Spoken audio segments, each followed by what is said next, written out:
Welcome back to episode 58 of Focus Fire Chat, recorded live on November 2nd, 2016 on twitch.tv. Big shout out to the live chat here. Thank you so much for spending your evening with us. This is your host, Blue Crew 86. Alongside me, we have the flowery voice of Justin Sane 0516. Justin, how have you been finding Festival of the Lost so far? A lot like the last one.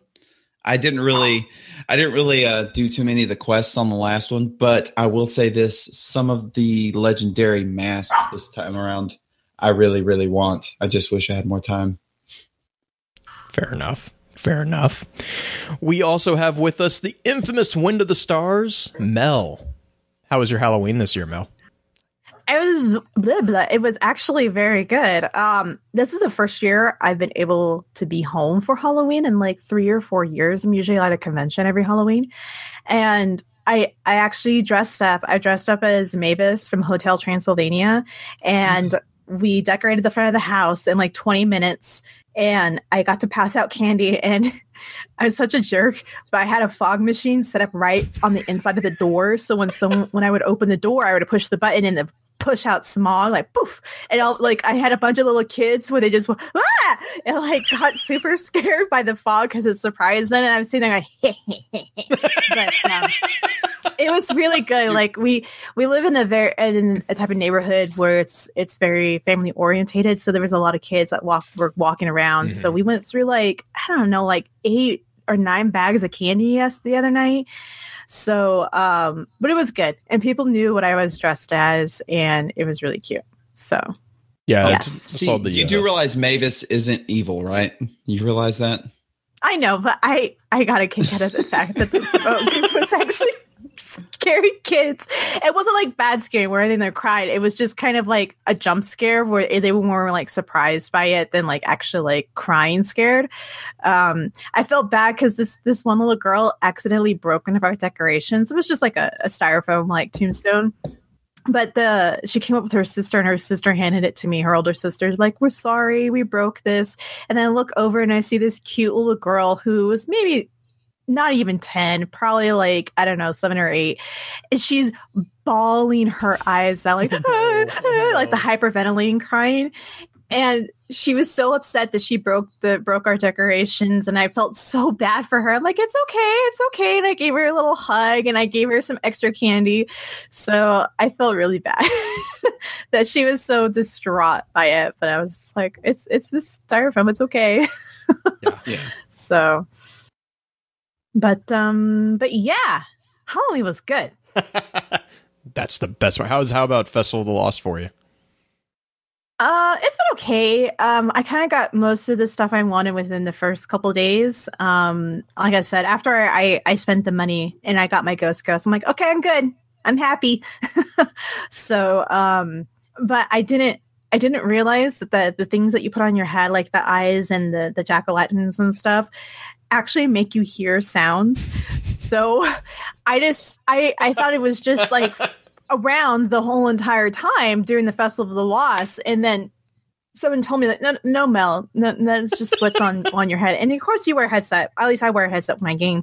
So it's like literally these screams of like agony while we're running the raid. I'm like, this is very appropriate. So does anyone else hear these things? I just assumed it was a thing, so I didn't even say anything about it. And then someone's like, no, that's just you. So, but those are your inner voices. They're screaming my inner demons. So, but we played Trials this weekend, and the stupid spider that comes down your screen and makes a sound. I'm like, I can't tell you how many times it made me jump. And I'm sitting there like hard scoping down, trying to kill someone. And I'm just like, oh, I'm going to get this guy. And all of a sudden, spider! And I'm like, ah! And every single time that spider came down my screen with that music, I yelled F word spider. So, so there was a lot of profanities yelled in addition to, the fact that you play Trials. So, but mistakes were made. Mistakes were made. Actually, mistakes weren't made that bad because we actually got the furthest that we've ever gotten. And one of our teammates, I wasn't playing during this time, but one of our teammates was, he actually went flawless. And the other two people that were on his team would have gone flawless, but they got DDoSed. So they had a loss on their coin. Oh, no. And I felt bad because he was going to the lighthouse, and right as he was going to the lighthouse, and literally that black screen from coming out of hyperspace, loading into the area, he got disconnected, and it took his coin, and it was the first time he had ever been to the lighthouse. So yeah, so he's pretty irritated right now, and I'm a little butthurt because I'm usually the one that's part of the 3-man crew for trials with that group. And so they were like, hey, can we take this other person around and try to get him the emblem, the new emblem? I'm like, yeah, go ahead. And the one time I didn't go with them, they went like 8. They went 9-0, but yeah. So it was that was very spooky. That was very scary. That was the worst horror story, and it happened on Halloween. So that was like, no, it is a horror story. The worst one I've heard is actually Dustin, who made our song for our 1 year. Mm-hmm. He actually got Redneck to carry him. Well, not carry him. I mean, he played, but to help him get to the lighthouse. They got all the way to 9 wins, and he realized he hadn't activated his boons. Everyone else went to the lighthouse. He did not. Oh, yeah. But see, like I think I mean, that's bad on him. I mean, what happened so it was my boyfriend and our other 2 clanmates. And I felt bad for them because literally they would have all gone if they didn't get a group of cheaters that kicked them. They just, yeah. Yes. So like, you know, I still feel bad. Like, I mean, I'm a little butthurt that I wasn't close, but I can't. If I was in Zach's position, that's my boyfriend, and I was the one that had an 8-0 and I got DDoSed. Oh man, I think I probably would have like literally turned off Destiny and said F you, and I'm not playing this anymore. Well, I'm done. So, yeah. Your life path number did say you need to keep a cool head, and well, I did keep a cool head because it didn't happen to me, so I was fine doing it. I felt really bad for them. Before we can get derailed from Justin's life path obsession, the current obsession of Justin right now. Well, so the topic of today's chat is going to be about the leader of the hidden and the Vanguard Mentor to all those lovable warlocks out there, Ikora Rey. Before we get into that, however, I do have a few housekeeping notes. In our last chat, we took a look at how stories are crafted and our thoughts on different styles of implementation in video games. If you missed that and have any interest in hearing our thoughts, please be sure to check out www.focusfirechat.com for archives of all previous chats, as well as links to all our various other pages. If you don't mind, please give us some feedback on iTunes to let us know how we're doing as well. As many of you already know, Focus Fire Chat is a cross-community gathering where the intent is to offer a week-long, in-depth view of a particular subject from within the lore of Destiny and other games. This chat begins every Tuesday morning and runs until the following Tuesday, with topics decided by the group via a poll that begins every Friday and ends on the Tuesday morning of the new chat. Every Wednesday at about 10 p.m. Central, we get together to stream a recap of the previous week's chat for those who are unable to participate. Please be sure to also give some support to the other podcasts in the Guardian Radio Network, found at theguardiansofdestiny.com. These include Guardian Radio, the official podcast of the Guardians of Destiny, Guardian 1, and Ghosts and Echoes, which also has the Destiny audio grimoire attached to it. Our next chat's going to be a discussion on the Commander Zavala, the Titan Vanguard Mentor. With that, let's go ahead and explore the lore that we have concerning Ikora, or as some of us might call her, Corey. Yes, and I will start us off by reading her Grimoire card. That's just entitled Ikora Rey, Warlock Vanguard. Ikora Rey's second life has been long and colorful. As an iconoclastic new guardian, she made a reputation in the Crucible and in the halls of the Warlock Scholarship as an outspoken, unrelenting opponent with no patience for dogma or etiquette. That reputation became a burden, and Ikora chose to travel alone, flying reconnaissance across the worlds of the inner solar system. Shot down again and again, she and her ghost survived against all odds, apparently preferring the wilderness to the company of her fellow guardians. When Ikora finally returned to the city to rest, her hard-won knowledge and seasoned temperament commanded the respect of her fellow warlocks. She now serves in the War Vanguard as a mentor and leader, carrying the memory of her wandering days as a link to rising guardians. So, one of my favorite things about this one is she actually chose to go out and seek out knowledge and reconnaissance, which is very echoing of what she further became, the leader of the Hidden, which we'll get into a little bit later. So it's interesting how her early life kind of helped dictated what she was going to become.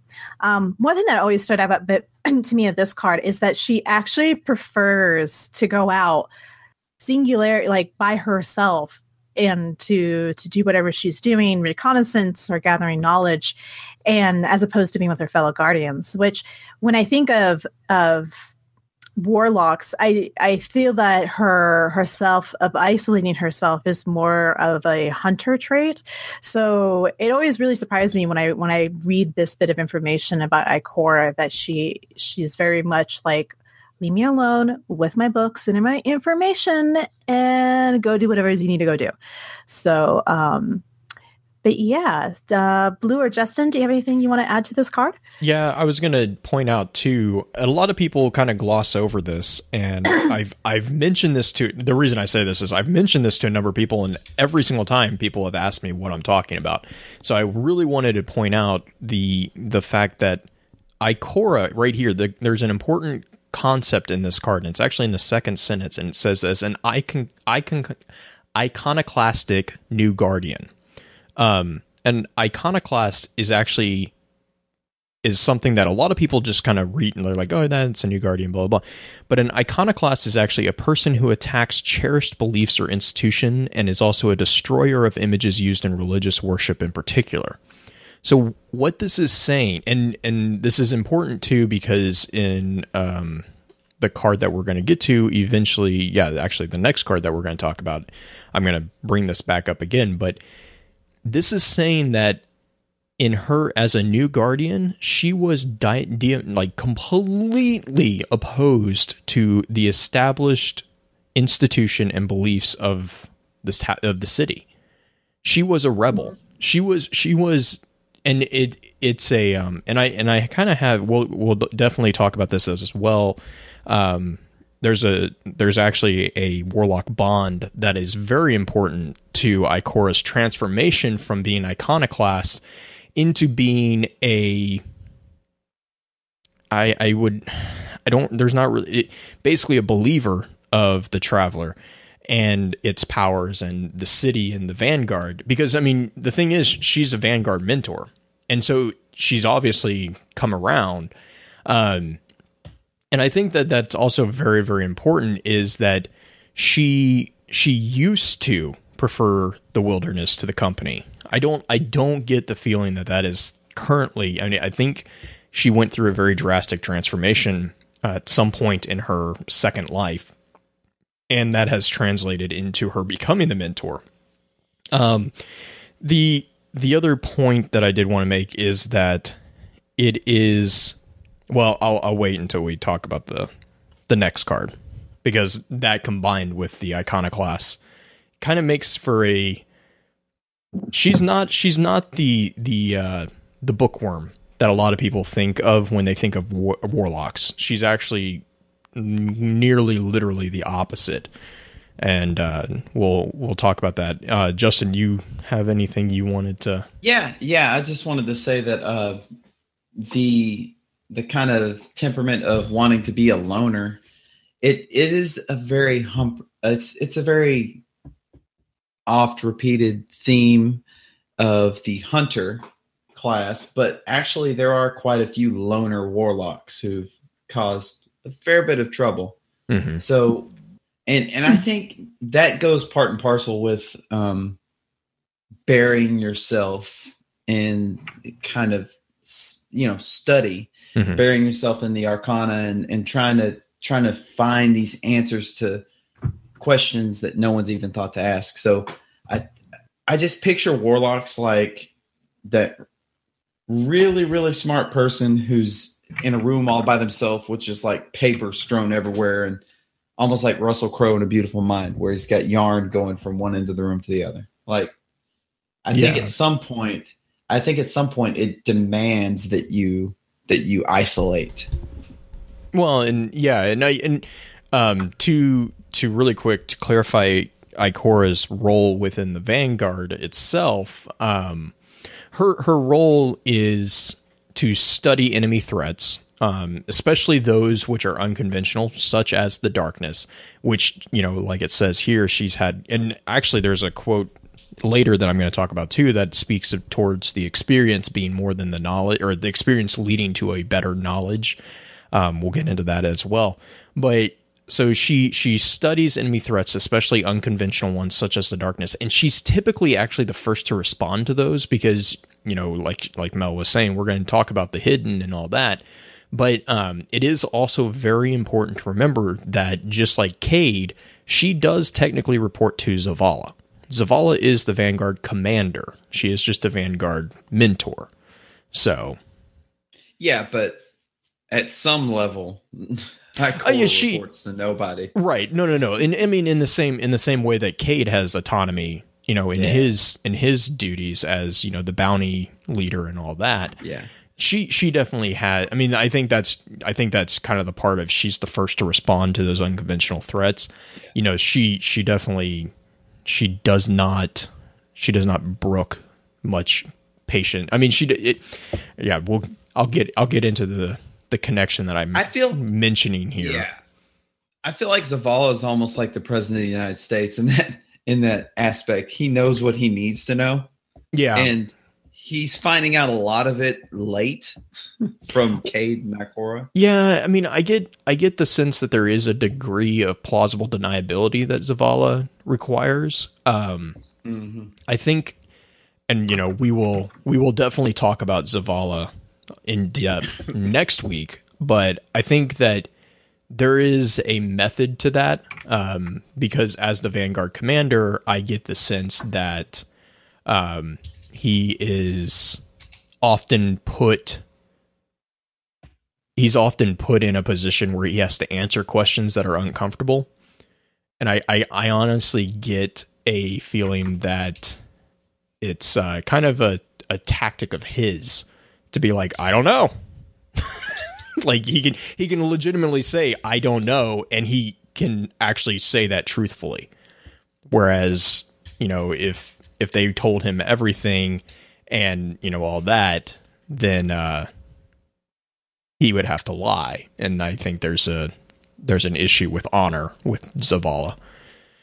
But that's just my opinion of Zavala. But like I said, we're gonna definitely get into that later next week. Do you wanna pick up the next card? Yes. Yeah, and maybe this is just my kind of skewed thinking of warlocks. I don't know. I'm a hunter, like through and through. I have a Titan and a Warlock, but I rarely play them. So, I mean, I have played them, but I just don't continually play them. Is a shotgun? The shotgun doesn't epitomize a Warlock to me. That seems like a weird signature weapon for a Warlock, or is that just me?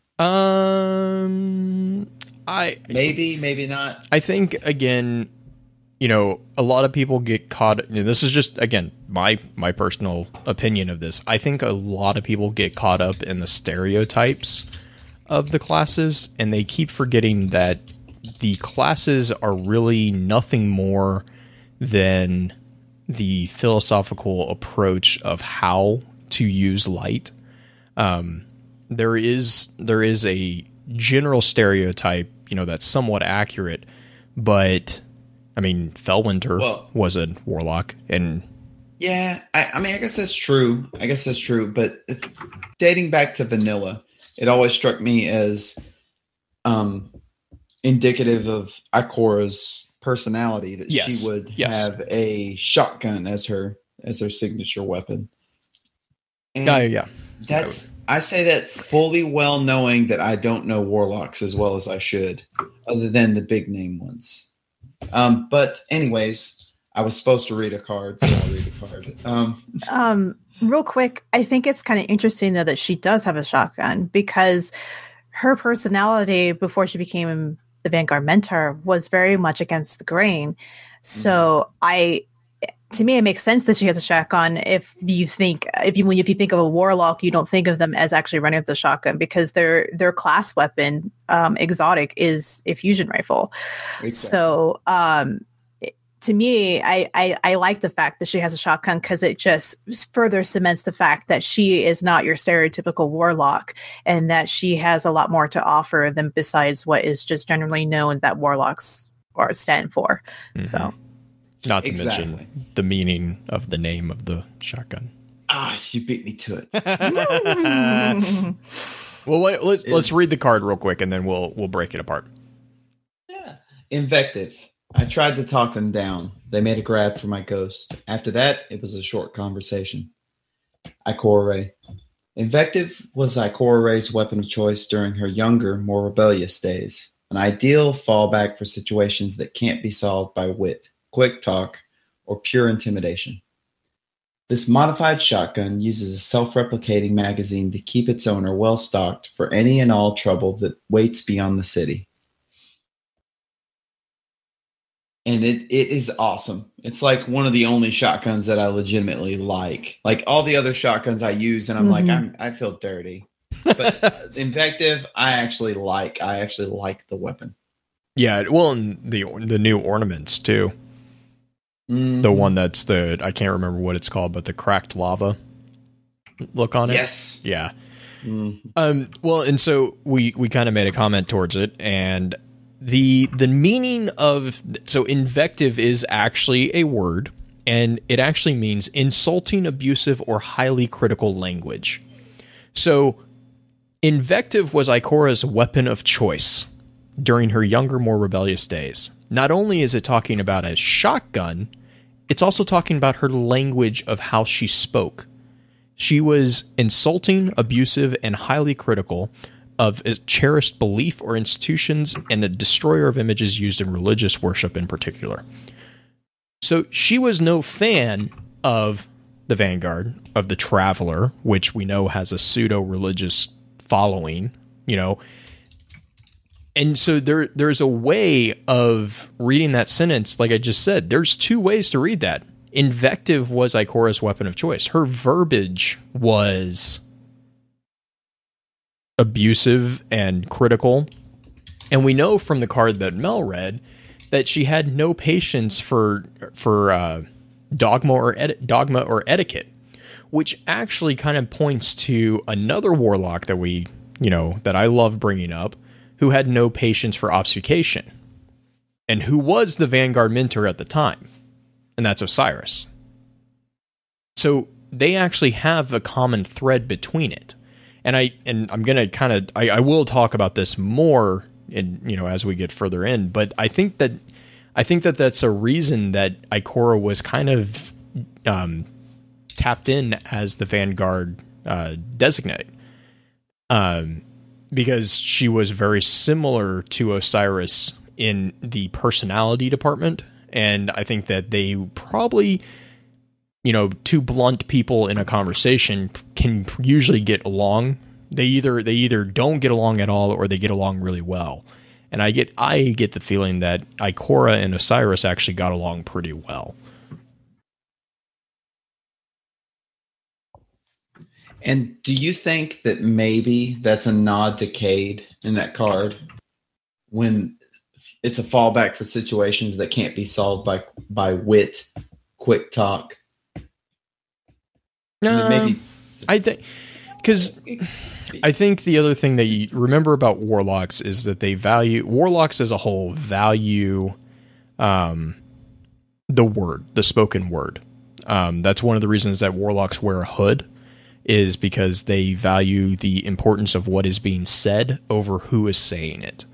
And we know that actually from, I can't remember what the armor is. It's a rare armor, but it says that early warlocks wore hoods to hide their faces because they valued what was being said. They didn't want themselves to be listened to because of who they were. They wanted them to be listened to because of what they said. The quality of what was being said was more important than who was saying it.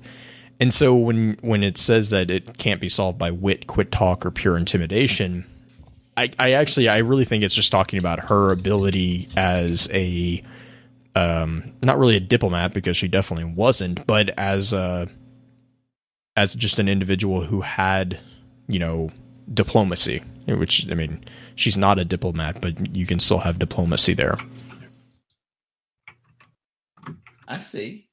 If that makes sense. Yeah, I'm picking up what you're putting down. And then there was one other item that I had flagged, just because we were talking about the history of Ikora for you there. You wanted to grab that one. Yeah. It is the Samsara 1. And it says, personally, I've lost track of how many times I've died. Ikora Rey. That could be a Justin quote. Followed by your famous sound clip at the very end of that. That's Justin in Trials. I always thought that line was really interesting because she's one of the few that actually says it. Like, when you talk to the other Vanguard mentors and you talk to other Guardian NPCs, they don't really talk about the fact or address that mechanic in the game that the ghost will revive you when you're dead. And she actually confirms that it's not just some random game mechanic for us to keep playing, but actually part of the whole entire universe within the game. So, but yeah. I think you have something else you wanted to add, Blue, to that regarding her death and rebirth. Yeah, yes? There's a number of different mentions of Samsara in a variety of different religions and cultures. In Hinduism, for example, Samsara means the endless series of births, deaths, and rebirths to which all beings are subject, which is kind of exactly what being a guardian is all about. And then there's another, mentioning of it in Buddhism, which is basically the process of coming into existence as a differentiated mortal creature. And then I think, Justin, I know you wanted to say something about the Sanskrit. Yeah. The one I keyed on was the Sanskrit meaning of the word, which was wandering, which kind of spoke to me to Ikora's younger days when she just roamed the wild on those reconnaissance missions, and also world. And it has a connotation of cyclic, circuitous change. And it also refers to the theory of rebirth or the cyclicality of life, matter, and existence. So it kind of ties into the Hinduism and to the Buddhist. Well, and just it's the whole, all very linked. Yeah, and the whole concept of resurrection for the Guardians by the ghost and everything like that. I mean, it's a very overt connection there for me, at least. So I think, that's pretty much what I wanted to. That I think we got all that for Invective. Did you guys have anything else with those before we talk about how we actually get introduced to Ikora in the game? Oh yeah. Let's do that. Okay. Yeah, let's do it. So there is a random quest when you first start as a warlock, and it is basically one of the multitude of quests that are called Speak to Ikora Rey. You get a lot of these. This one in particular, though, has a quote from your ghost that says, "The tower is run by a group called the Vanguard. You'll report to Ikora, the warlock representative. She's very learned, said to run a spy network called the Hidden. In any case, it's best to listen to her." And then we have another, this one's actually Talk to Ikora Rey. It's another one of these quests. And this is actually, so that last one was the introduction And this is actually Ikora's kind of concluding comments to our Guardian after we've basically reached the pinnacle of the class leveling process. And it's a quote from Ikora that she says, "Guardian, I can teach you no more at this juncture. Your accomplishments honor all warlocks and bring hope to the city. On behalf of the Vanguard, I thank you." We also, throughout this, and so there's something to be noted here. Ikora is, throughout this entire process, is both impressed and actually there's a degree of fear, it seems, towards our Guardian that she expresses. And, a lot of people don't really think much of that.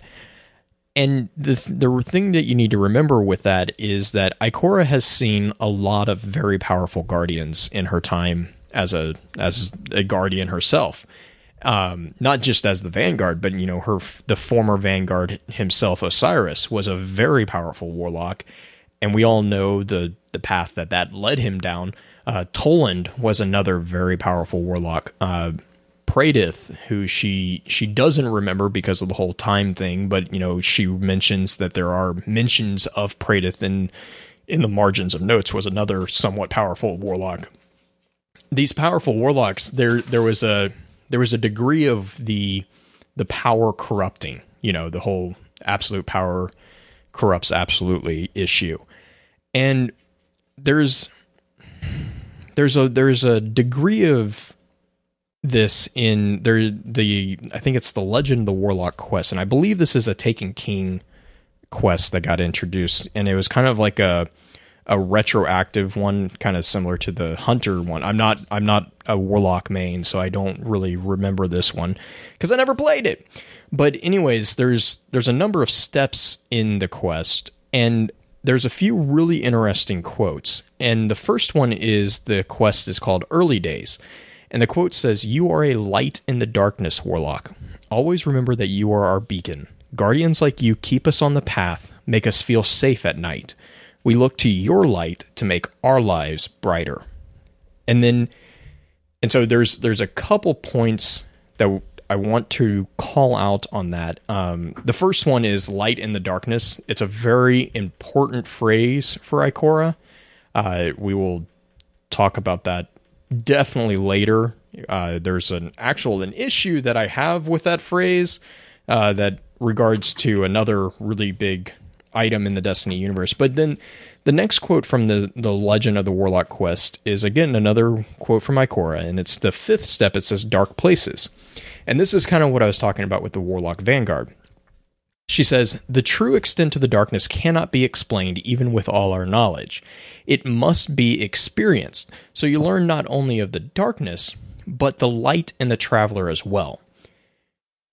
This is kind of a tie-in to the Warlock Vanguard card, in which we find, if you remember, she was saying that her travels, her hard-won knowledge and seasoned temperament that commanded the respect of her fellow warlocks when she returned to the city. This is what she's talking about.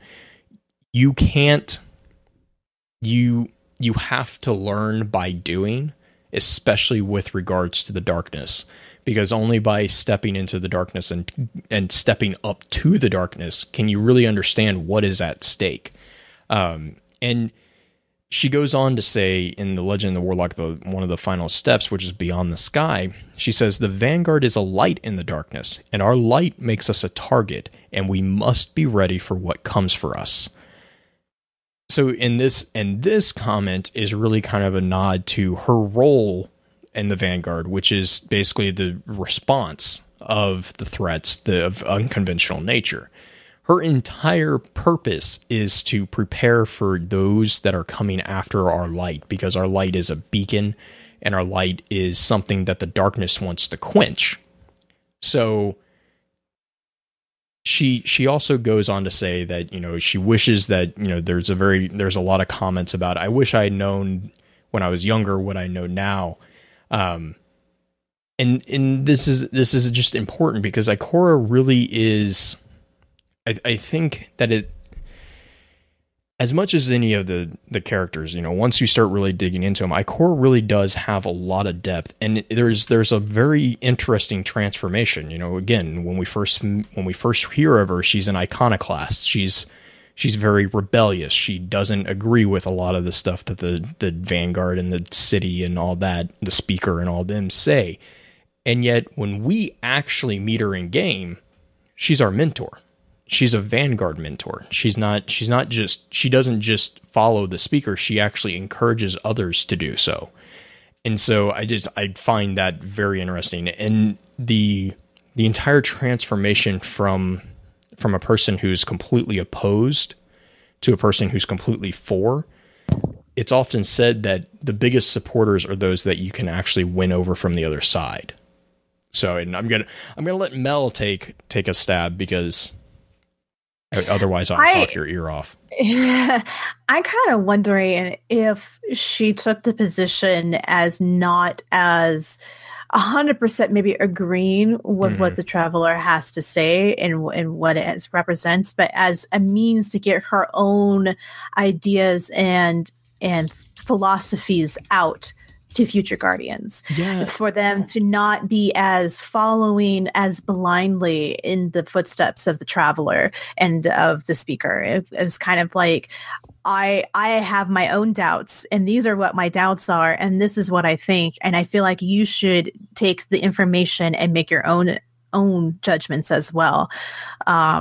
Where I feel like she's kind of that medium between what the Traveler wants you, or the speaker wants you to be, just follow blindlessly, and Osiris, who wants you to question everything. I think she's that even balance between the two, that makes you want to question stuff, but not to the point Osiris does. Just feed you enough and keep you on your toes enough to be your own self, be your own guardian, but still have in mind what is good for what's good for the whole is good for the many. So Blue, you wanted to add something on that? Yeah, I was gonna say there's a couple of points I wanted to touch on. She definitely thinks that Osiris is a little cuckoo. She has a quote that I can't remember the exact quote, but it's basically Osiris had something that he couldn't back, and that's what drove him mad, I think, is paraphrasing what the quote says. But you know, she studied under Osiris. She was his designate. She was the one that, you know, she was his second. So of course she was on a very close basis, you know, with Osiris. She inherited the hidden from Osiris. You know, everything as a Vanguard mentor, she kind of got from Osiris. So it would make sense that she is very much aware of his own doubts and questions and everything of that nature. The other thing is so, like, I found this really intriguing. There's a bond called Eternal Light, and it's actually, there's a quote on it that says, "You stand for something immutable and transcendent. Act like it." And it's a reprimand to younger Ikora Rey. Doesn't say who's reprimanding her. It's a reprimand to Ikora Rey when she was younger. Now, we know when she was younger that she was an iconoclastic individual. So there's a couple things in this quote that kind of stand out to me. The word immutable means unchanging over time, or unable to be changed. It's something that's unable to be changed, or it won't change. Transcendent, on the other hand, is beyond or above the range of normal, merely physical human experience that surpasses the ordinary and is exceptional. And especially in regards to a deity figure such as God, it exists apart from and not subject to the limitations of the material universe. So basically, it's light in the Guardian, in the Destiny universe. This individual is talking about light. And I can't help but read that as either Toland or Osiris being the one who is saying this. And I don't know if I can tell you why I think that, other than just the tone I get from it. But I almost think that this might have been part of the transformation and the changing point for her, because, you know, like I said, she was an iconoclastic individual, and now she kind of is a believer and a supporter of the Vanguard. there's an interesting thing about the Vanguard too, because a Vanguard, the definition of a Vanguard, and I'm sorry, there's a lot of words that I'm going to be defining. I should have opened the episode with this. There's a lot of words that I'm going to be defining because the definitions of the words, there's different definitions, and each definition has a very interesting bend to the way that it can be used in this conversation, such as the invective. So a Vanguard, to go back, the Vanguard is a group of people leading the way in new developments and ideas, or basically a position at the forefront of new developments or ideas, or in a really, really obscure thing that I almost don't even want to make a comment about, but it also means the foremost part of an advancing army or naval force. So just, if we're in a Navy, that's what I think of. Yeah. Well, and a lot of people think that you're part of the Vanguard, you're part of the advancing force, but it also means that you're in the forefront of change. Okay, but yet you stand for something immutable. So you stand for something who is unable to be changed, yet the Vanguard is a group of people leading a way in new developments and ideas to change things. It's just a really weird juxtaposition because I can't help but read this reprimand as coming from a Vanguard mentor. A mentor would be the person who reprimands a person who's standing, against the grain. So, I mean, those definitions kind of are a intriguing juxtaposition, like I said. So, but Mel, I know you. So was Zavala a mentor before she became a mentor? I mean, I think he was, but when she was young, was he the Vanguard mentor at the time? Like the leaders? Zavala. Yes, Zavala was at... See, I almost feel like this reprimand is more of when she might have been getting close to becoming the Vanguard mentor, and I almost see the act like it part sounds like Zavala to me, and I don't. In my mind, that's what I kind of think. Like, I can't imagine someone like Osiris kind of saying that. I just don't feel in my mind that he would say something about that. Yeah, I honestly kind of have a more feeling towards Tolan because the whole transcendent. It could be Tolan. Yeah, it could. Yeah, I could see it probably maybe be Tolan.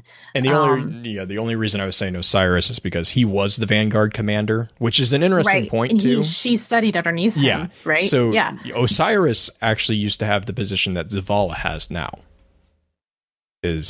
So it used to be Osiris was the Vanguard commander, but when he was exiled, or when he left, that commander title passed to Zavala, and Ikora became a mentor. So just to keep the political hierarchy there in mind as well. It used to be a warlock in commander position. Now it's a titan. Never a hunter. Come on. I honestly feel that's probably for the best. That's the point. Is you don't want. No. I love my hunters. I love my hunters, but don't apologize. It's definitely the mentality of a hunter is how the hell do I get out of this? Like we would actually get some stuff done. It might not be the most legit way of getting stuff done. I feel like if the hunters were ever in charge, it would just be like the degradation of like all the towers, and that there'd just be a lot of parties and like. No. I can't imagine hunters actually, I feel like they would like, what, this whole entire Vanguard mentor thing, why don't we get away with it and just like go do our own thing and just like, we'll just send past notes back and forth a couple times.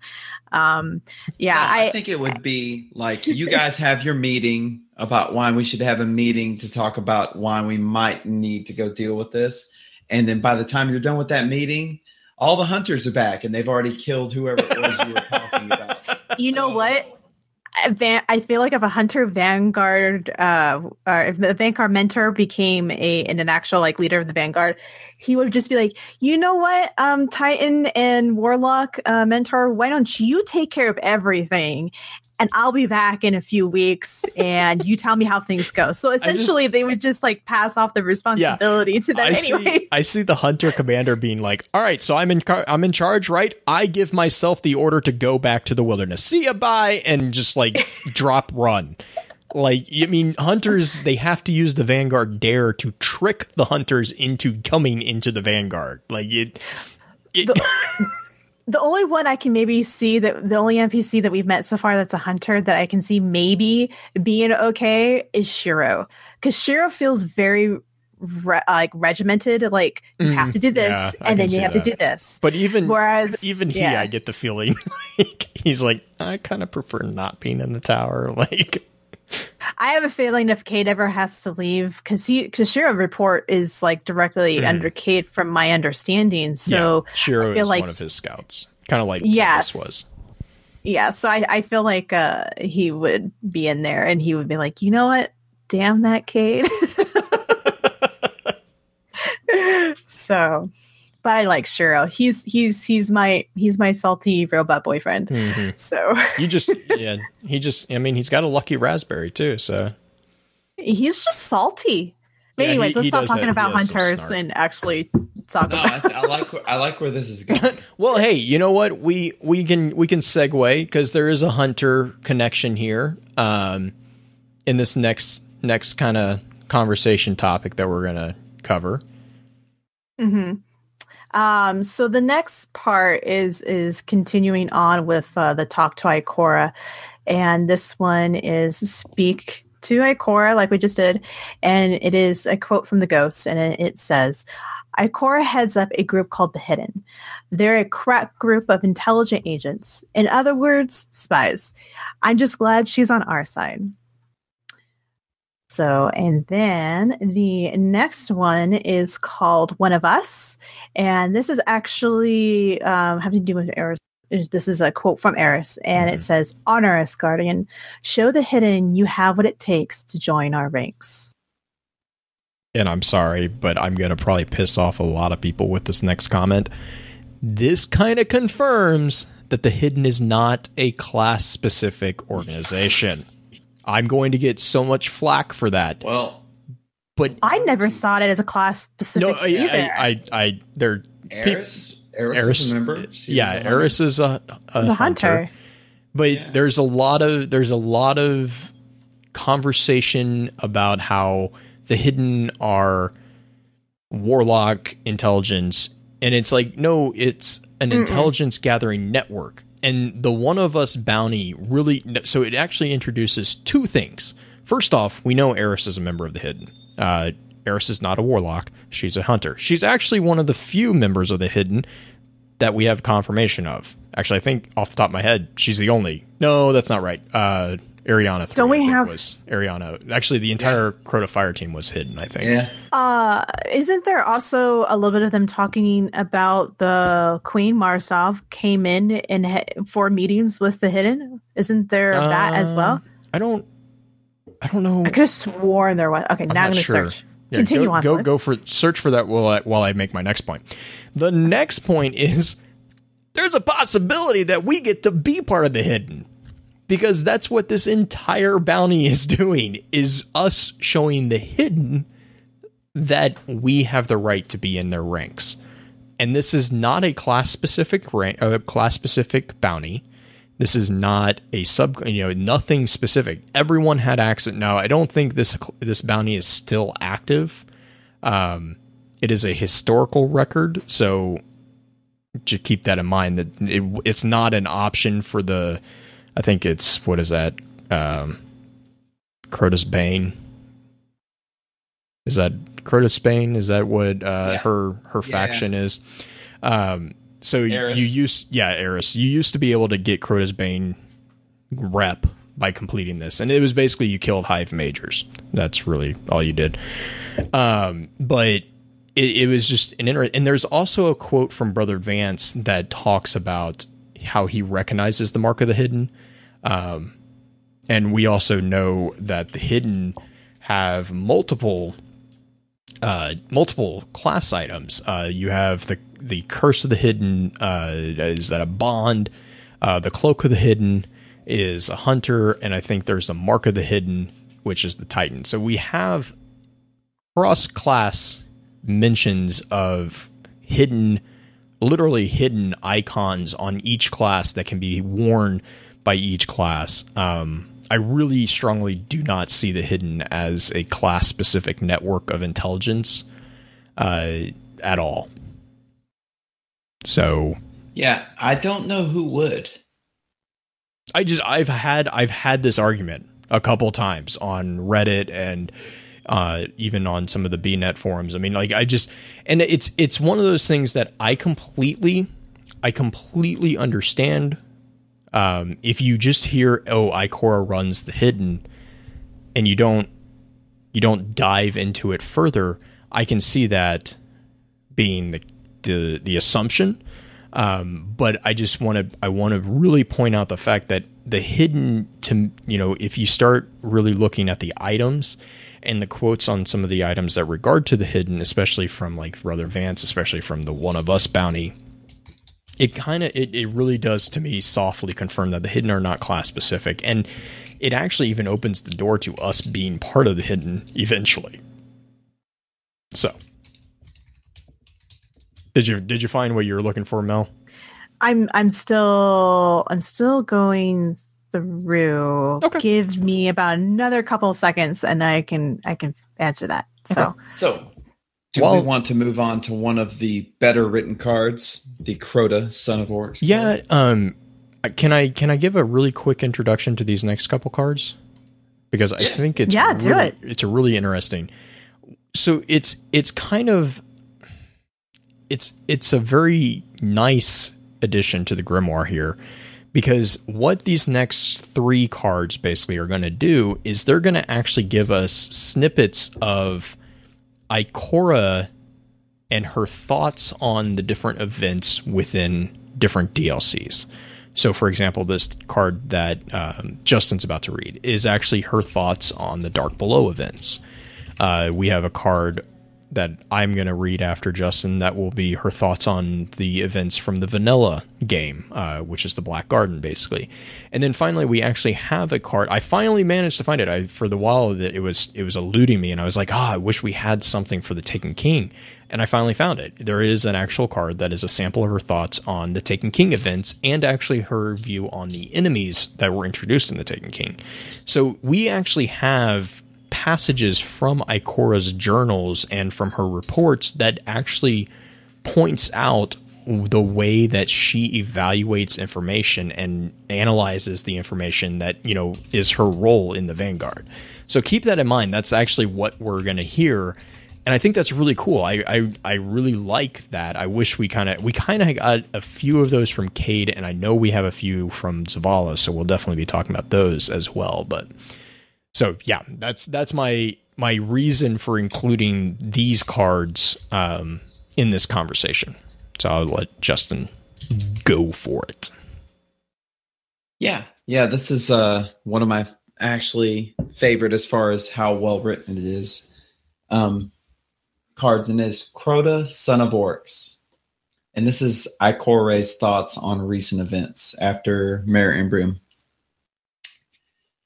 He hides in the dark below, the monster of Luna, the titanic god knight who walked the regolith beneath the sky of green fire and butchered the greatest army of guardians ever assembled. We abandoned the moon rather than face him. Whispered lore and fragmentary theories suggest that Crota represents a distinct class of hive entities, not resonant in our material world. My latest synthesis of this scattered esoterica suggests that Crota's home is a universe created or remade by his power and occupied by hive organisms of immense age. Any guardian formidable enough to return with information on this dark reality might help us understand the hive's goals for our own world. And, more pressingly, such an expedition might provide the key to Crota's defeat. The epithet Son of Orcs is an ambiguous translation, often disputed. At this time, no direct action by hive entities of more expansive power have ever been observed. Those who trade in hive lore bicker over the exact positioning of Crota. Is this world the apex of hive power, or is it the youngest and most accessible string of netherworlds, each host to a more terrible hive arcanity?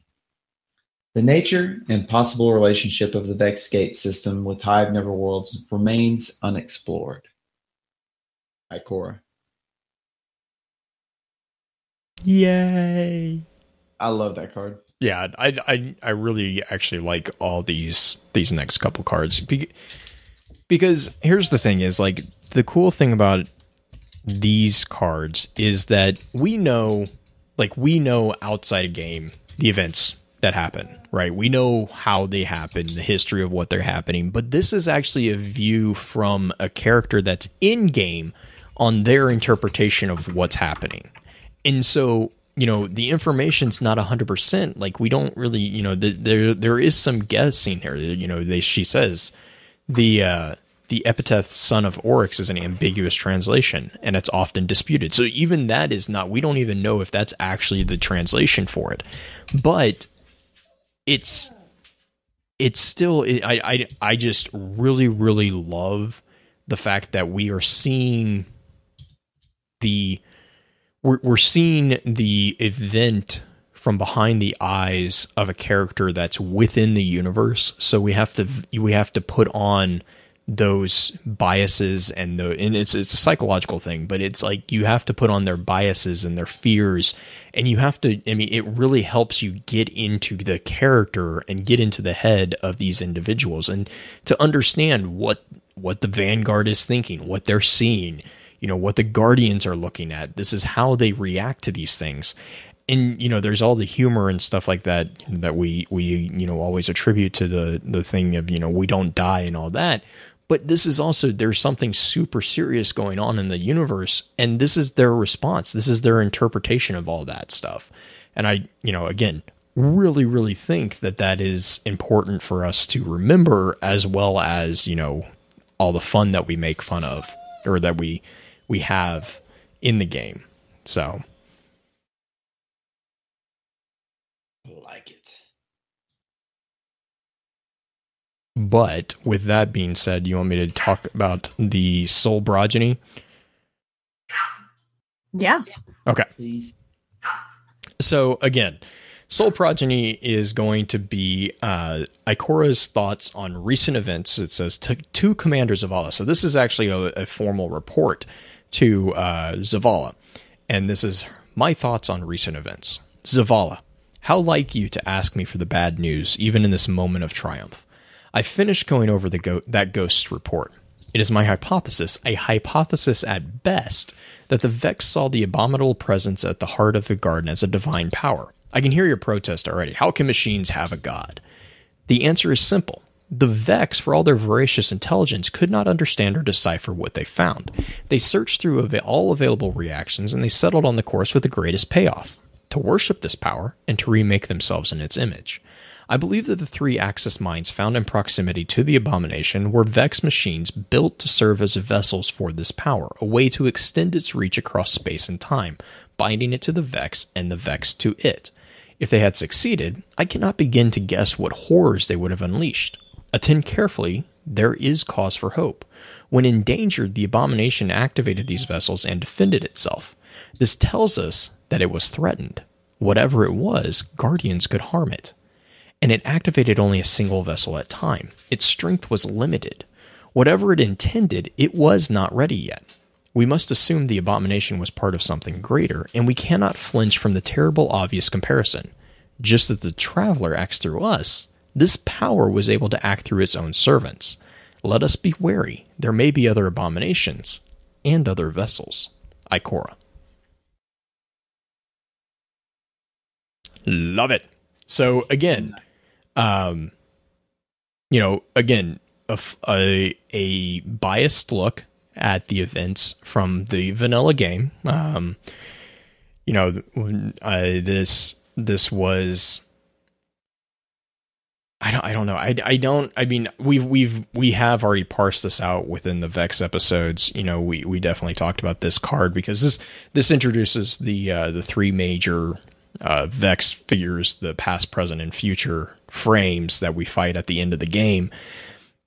But it also introduces the way, or it doesn't introduce, but it's another instance in which Ikora is showing that she's studying all these events. You know, the ghosts are replaying all these missions for her.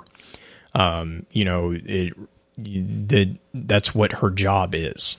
And then she takes that information and she forms hypotheses about what we can do to, you know, become more efficient or become more dangerous to these threats to the city. Because remember, again, you know, she says that the Vanguard is a light in the darkness and our light makes us a target and we must be ready for what comes for us.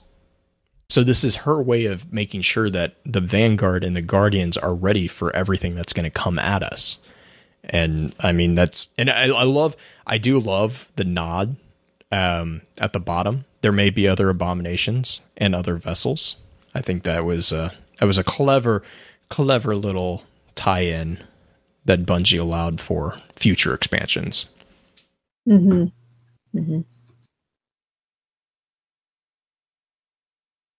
You wanna? Well, I guess talking about other vessels. All right. So the next one that we have is the Taken, and this entry is specifically from the journals of Ikora Rey. I've been talking to Eris about the Taken. She agrees that we must observe the apertures, the starlight, and of course the Taken entities. It is not hive magic. If hive arcana is a metaphor, this is the meaning. If they make appeals, then this is the judge. Oryx wields this power, but Oryx did not make it. We face the same flower we met in the Black Garden. The process is simple. An aperture opens, like a jaw, and swallowing a living thing. It passes into another place. Later it returns. What returns is, I try to use the word shadow, but Eris hisses at me.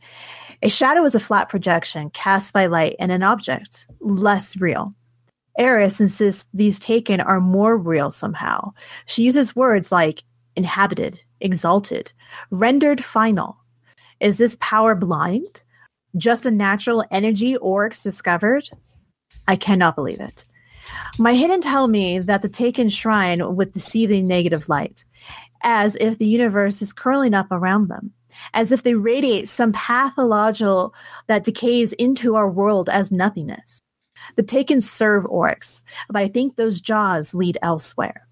I dream about what happens on the inside. I dream about what might happen. Are the victims devoured and replaced by Simlerka? Husked out and filled up? Is some mathematical operation conducted on them, translating them from one shape to another? What I would see if I left inside?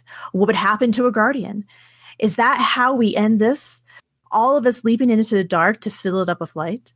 Eris thinks there's poetry to how the Taken change. She thinks we can chart the difference and understand the will behind it. I'm afraid she might be right. I love this one a lot because her whole entire thought process is not going over how do we defeat these guys. It does to a degree, but she's more concentrated, and you can tell that she's excited about the fact what are the Taken.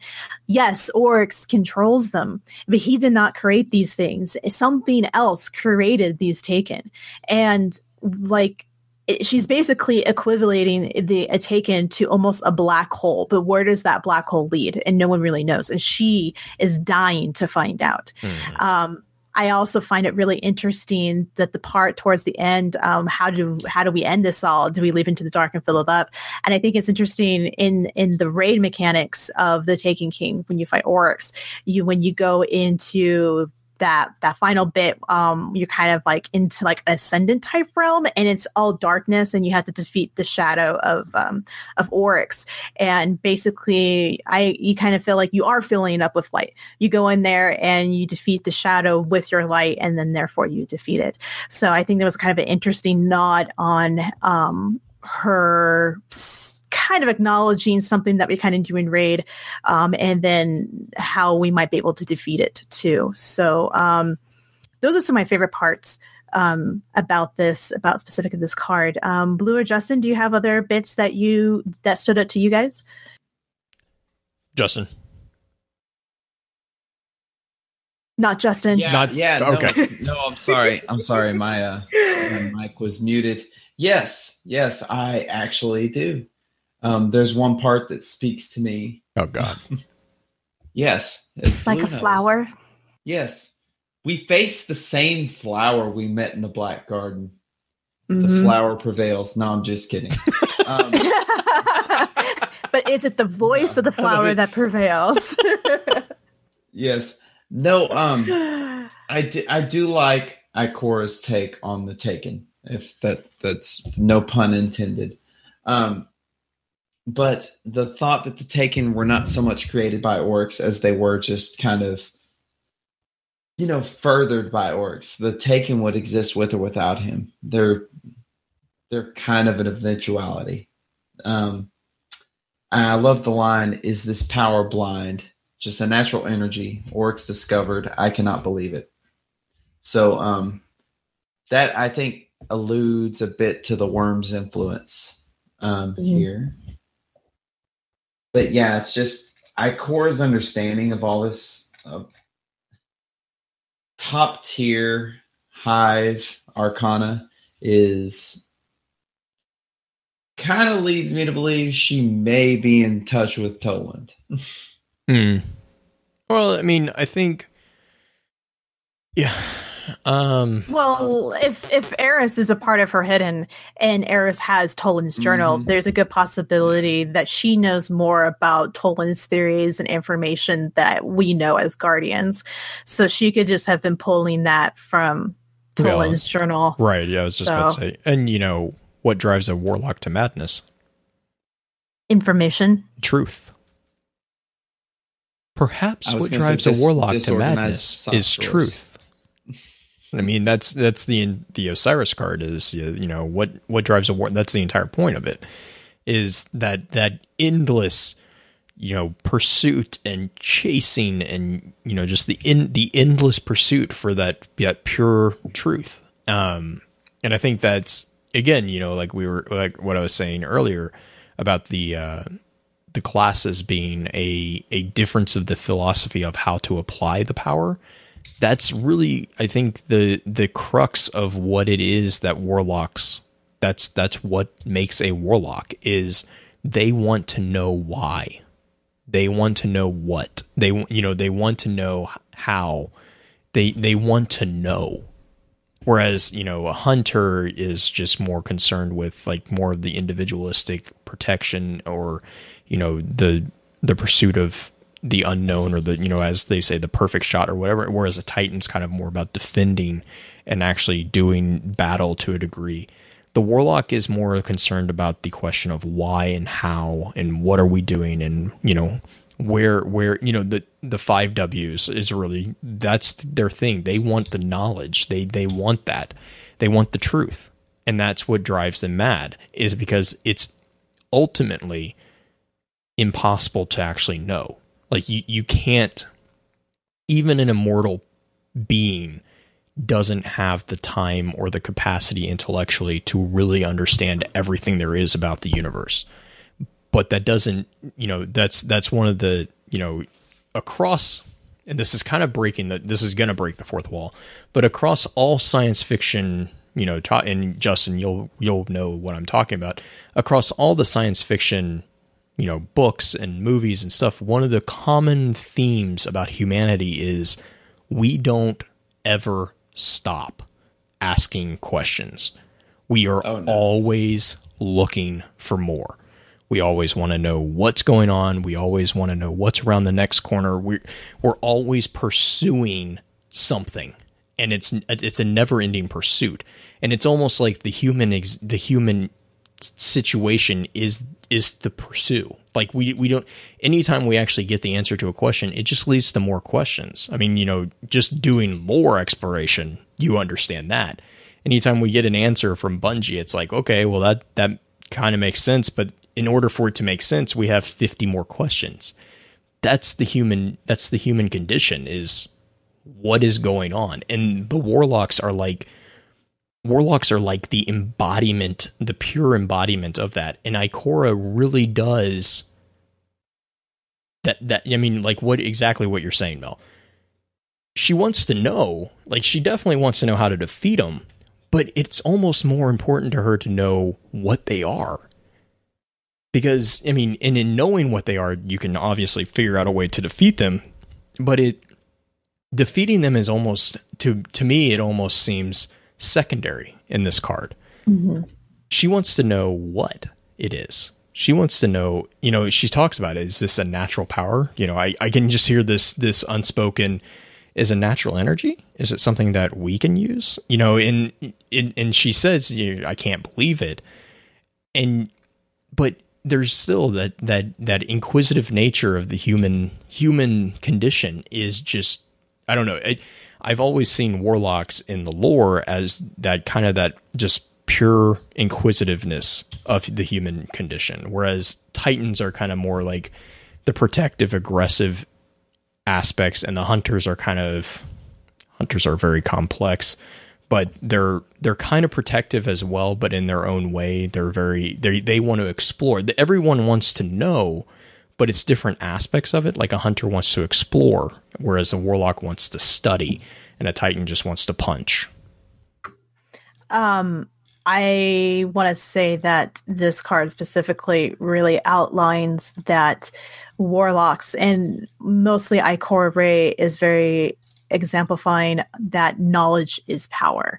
That for them, this is their source of their power. Yeah, they have their abilities and stuff like that, but just like stumbling over words, the Titans, for them, defense and reliability and being able to protect is their power. And I feel like if you look at the three, they all balance out each other in terms of how to attack a problem. Specifically in war, you have your your Titans, which are your main line of defense.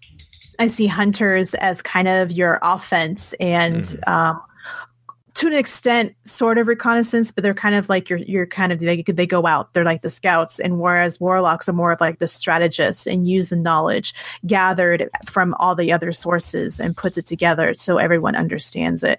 But this one really this card in particular really shows that the importance for warlocks and knowledge is power. Yeah, and there's a number. I mean, there's two quotes that come to mind right off the top of my head. There's one. It's the pursuit of knowledge is never a waste of time, Guardian. In your hand, knowledge will be your most powerful weapon. And then there's another conversation that she has, and I can't find the quote, but it basically is exactly that. It's basically knowledge is power, and that's why it's important to never stop learning, is because the more you learn, the more, basically the more powerful you become. So it is very true that is how the warlocks definitely view the aspect of information and knowledge. I agree 100% on that. Mm-hmm. But go for it, Justin. Oh no, it almost brings me back to that quote from Eris Morn in the Crota Fire Team, where she asked Toland, "Why do you keep these words as weapons to damn us all?" And that seems to be not necessarily to damn us all, but that seems to be a very warlock mantra, like. Secrets and words and thoughts are far more powerful than, bullets and brawn and action. Yep. No, I mean, and I agree. And I mean, there's a number of quests and missions that we have quotes from Ikora that, again, going off the whole knowledge is power concept, that definitely get that. And we're going to we're gonna get into those really quick. But I did want to point out there are a couple of what I've kind of identified as like extra lore items. And I don't know if we definitely are not going to read all of Glory, but because that's a really long transcript. I again encourage you, if you have not read the transmission items, go read them. They're so good. You find they have, especially the one with the Vanguard, Glory 2.1. There are so many quips between Ikora and Cade that are just hilarious. Or not Glory 2.1. Oh, which one is it? There's the one that has the Vanguard. I can't remember off the top of my head of it, but there's one that's the Vanguard just speaking to each other, and it's absolutely hilarious. You learn a lot about Cade and Ikora. But Glory 2.1 really actually confirms a couple things. It actually mentions that Ikora, well, first off, it gives us a pet name for Ikora, which everyone should absolutely love. Corey. Corey is apparently her pet name. And it actually mentions that Ikora was raised off Earth. So she's a human, but she's not a Terran, which is an interesting concept.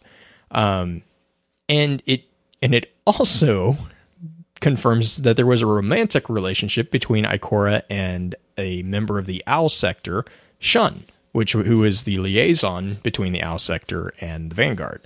In another card, we actually hear about a romantic relationship between Cade and a Frame. So that was an interesting nod.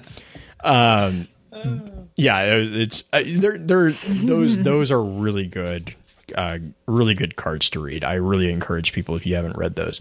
The next extra lore item that I wanted to kind of call out was the card for Rift. Again, I don't think we need to read it. The reason I just wanted to point this out is this really kind of just points to the fact that Ikora Rey discovered the Warlock focus exercise that was then later modified into the Rift game. So Ikora is the person to blame if you don't like Rift, is basically what that confirms. And damn, Ikora. Yeah, right? Downer. And then the final one that I really want to mention, because I don't know anything about it and it's really annoying, is the Dawning. What is it? I don't know.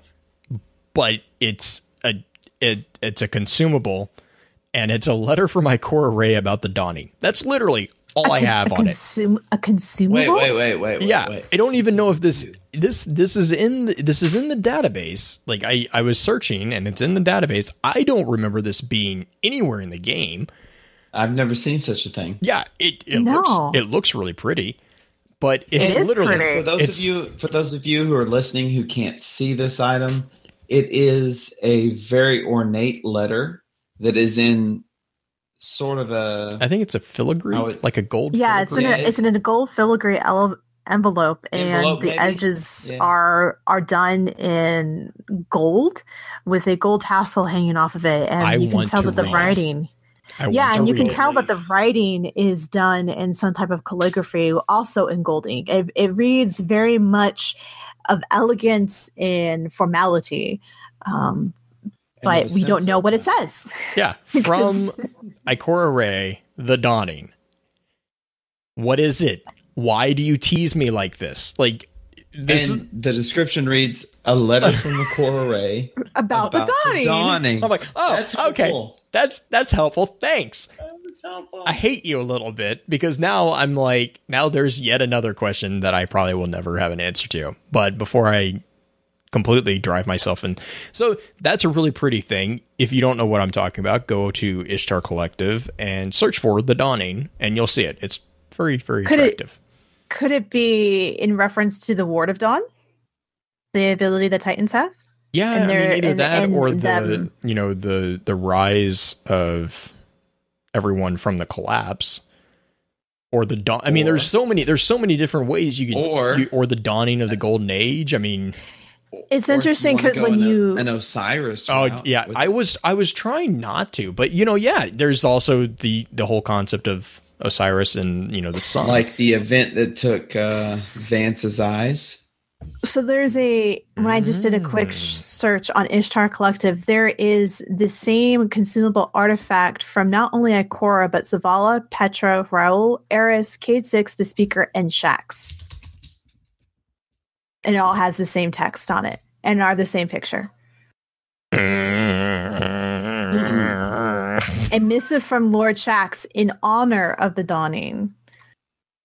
And then from this, a letter from the Speaker written to commemorate the dawning. So See, dawning was a thing. I think this is, I don't know, a note from Maris Morn written during the dawning. Oh, okay, that makes sense. Like just Maybe dawning. tell us what it says. Maybe A dawning message from Raul. So A dispatch from Commander Zavala about the dawning. I'm gonna cry.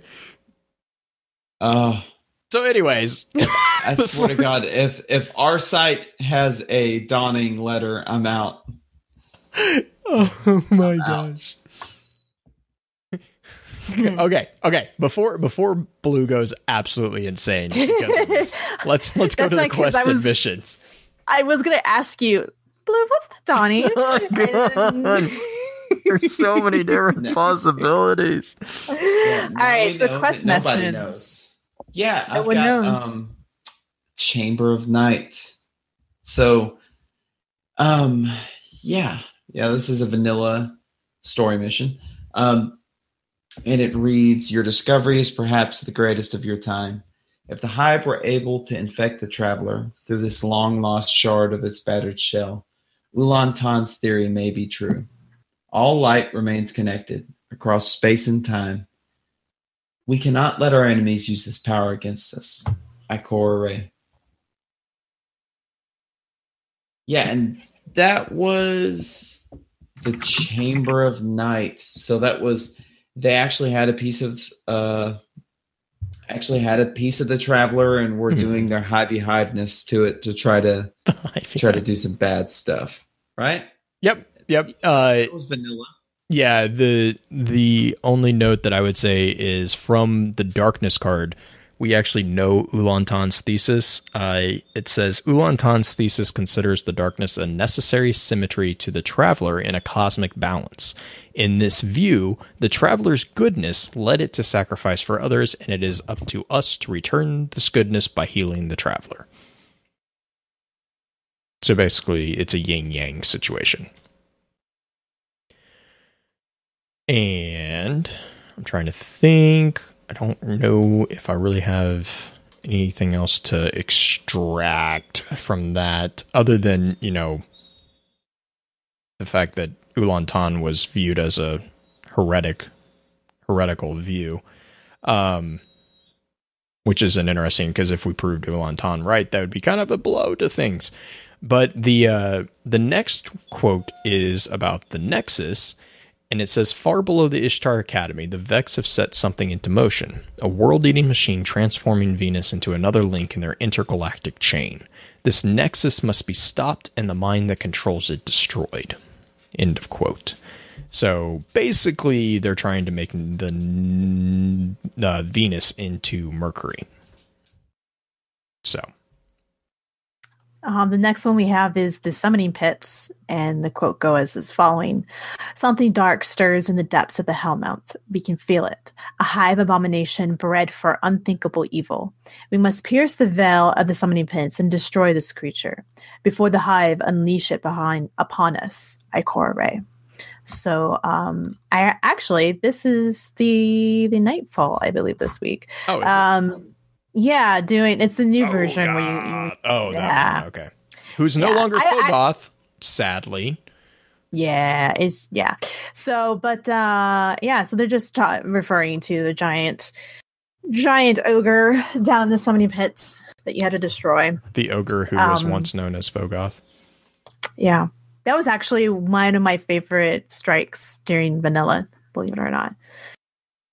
I don't believe it. That strike was a bit tedious. I liked it though. I don't know why, but I liked it. I did like it. So, do you want me to go ahead and? Oh, do you want to grab the war mine, Justin? Yes, I sure can. I was gonna say strikes are never tedious. What are you talking about? That's a lie. I know. Saber, you sir, are a liar. Just like the number paths of life. Yeah. Yep. Oh yes. Mm-hmm. Yes. 9. 9. The war mine. The war mine. They say the war mines were legend, even in their own time. Now we know Rasputin lives. Your discovery is priceless, Guardian. Nothing in the Cosmodrome is more important. Ikora Rey. We're important. We are so important. We're discovering things besides spin metal. And then the next one is from the Dark Below. It's the Undying Mind, and its quote says, "The Black Garden may not stay among us for long. Something has begun to repair the schism torn by its destruction. Vex now flood the garden channels to protect it. We must stop the weavers before they seal the garden and begin to summon back its heart." Dun, dun, dun.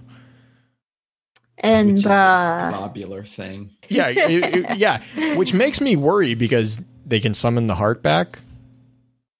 Mm-hmm. Like, so we did all that work for nothing? Yeah, pretty much is what I was getting at. I'm like, so wait, hang on. So why did you make me go through all of that rigmarole? Maybe if we had gotten the entire process explained to us properly the first time around, we wouldn't have to do it again. But no. Remember, Ikora, how knowledge is power? Yeah, I could have used some of that knowledge before I went and did that. That'd have been great. Curse you, stranger. So the next one is the Echo Chamber from the Taken King, and it is as follows. The Vex still mourn the loss of the Nexus Mine. But with Vex, time is relative. In one moment, a construct is lost, and next, it is reborn. When a powerful part of the network is lost, the restorative mind is summoned. It has begun creating a bridge through time, a bridge that, if not destroyed, will see the Nexus Mine reborn. Personally, from Ikora Rey. Enter the frustration of dealing with temporal manipulation. And also console exclusivity. Oh. Yeah. You don't want to do the strike. This strike, if you thought the summoning pits was tedious, play this one. It is awful. Anytime this strike comes up, I just immediately go like, we're not doing this, and I exit to orbit and go back. Well, this is the spinning thing, right? That you jump over. It's like skip it. Skip it. It's worse than skip it. It's like if skip it and like all of a sudden got on crack. You know those memes of like it shows R2D2, like this is R2D2, and then this is R2D2 on meth, and it's like a picture of a trash can. It just falls over. This is like skip it on meth, okay? Because it's awful. So it's not even skip it. You have two orbs, kind of like a tomb husk, and you have to like pick up one and then walk to the other side, but at the same time the space is getting smaller or bigger, and like your cover's changing, and then there's ads, and like it's fine if you only had to do it once, but you have to do it like 4 times or something like that. It's awful. It's awful. But anyways, so it's like Bop It. I was about to say, wasn't there a game called that was like, is that the one that you put around your ankle and you have to spin? Yeah, your foot? It's called Skip It. Is that Skip It? Okay, Skip It. I hated that thing. It's the thing, yeah. And you jump around, jump over it. It's jump around. No, you don't. There's no jump. There's no jumping. There's no jumping. You can't jump when you have the relic. The thing. It's like carrying. Is there not like an arc, like little line that spins around that you have to like do, or you just follow it? You just walk in front of it. You don't jump over it. Yeah. It's like a wall. It's like a wall, and you can't go past it. You have to like pick up the thing, and then as the wall is revealing more of space to get to the point to put the object in. But the ads are able to walk through the wall, so the Vex are able to walk that's through the wall. fair. Yeah, so but you can't. That sounds like you can't sit with us. That sounds totally enough to make me buy a different console. It's awful. Anyway, basically the Vex are red barring, and this is just the RPVE equivalent of Iron Banner. And I guess I DDoS myself and I leave because I don't want to go. I don't want to go anywhere. Or I don't want to do it. But anyways, the next one, the Stormcaller's Path, which is a really fun quest. It is a good fun quest. Yes. Yeah, it is. Who doesn't like shocking people with lightning? The Stormcaller's Path. Yours will be a difficult path, jagged like lightning itself. It is only the few who have the power to call down the storm. I've not often seen this talent from one so young. I always knew that you were different from the others, but I never understood my unease. I'm afraid there's little left I can teach you. Ikora Rey. Yeah. Yeah. And this, okay, so this quest is the one that you remember when I said she's impressed but she's scared. This is where that comes from. This entire quest, like when she's talking, like when and we'll talk about it more next week, but when Zavala's talking about the Sunbreakers, how his voice kind of gets really emotional. Her voice does the same thing, except it's almost more of like a fear. And so, it's very hard to put it in text, but if you haven't played this quest, I really encourage people to go out and just play this quest because it's really, really, really cool. And that's coming from someone who can't stand Warlock mechanics. Bife will kill me for saying that. But, oh my gosh. Admonished him. He got so pissed. I was fine. I wasn't allowed to talk to anybody until I played the quest. He didn't either for like a week. It was rough. But wow. Almost though. Ikora's unease almost kind of rules out her being a Stormcaller for me. Let me read the next card, then we're going to come back to that. Okay, cool. Like just because we have one more card, and then we're going to get into the ideas. Or what do we think? Go ahead. Okay. So the final card is the Taken War Venus, and it's an after-action report to Zavala from Ikora Rey. And it takes up in the middle of a sentence, which is really fun. So, and we've managed to uncover a few more references to this Praedyth as a result. We're using what the collective had in their vault to help our efforts. Meanwhile, the Guardian's work across Venus appears to be working. Without the Echo, Taken activity is in a decline. I have full faith the area can be swept clear of the creatures. So again, just another look at Ikora's reports in all these. Okay, going back to what Justin was just talking about. The question that everyone always wants to know is, what subclass are these characters? My answer is I really think as a mentor, I get the feeling that she partakes in all the subclasses. We know that a lot of Guardians kind of do that anyways. But there's people who have presented the theory, and I want to say the Destiny Lorecast team is the one that is a big supporter of this. I'm not 100% sure on this one. So don't quote me completely against it, but I think that was what someone said in our chat earlier last week. But there's a number of people who present the idea that Ikora is actually predominantly a Stormcaller, because, and my understanding is that's based off the insight that she provides us during the Stormcaller's Path quest. My dispute to this is that the only reason that we have a subclass specific quest for the Stormcaller and not for Voidwalker or Sunsinger is because they didn't, purely mechanics, they didn't introduce the concept of subclass quest until the Taken King, which is when they introduced the Stormcaller. the Legend of the Warlock quest is actually kind of a rolling Voidwalker and Sunsinger into one quest that they introduced as the Taken King as well. I personally feel that if we had a subclass specific quest for each subclass in the same depth that we got for the Stormcaller, that the conversation would be a little bit more even as far as which subclass she presents as predominantly, because of the simple fact that we would get the same level of detail for the Sunsinger and the Voidwalker that we got for Stormcaller, if that makes sense. So that is all to say that I don't know. I kind of see her as more of a Voidwalker.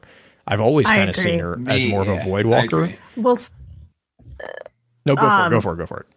Especially since she was kind of the one that developed the Rift, which is very similar to the Nova Bomb, that whole entire action. So I've always interpreted her, especially since a lot of her, which we'll get to into a moment, her design kind of suggests to me that she would be a Voidwalker.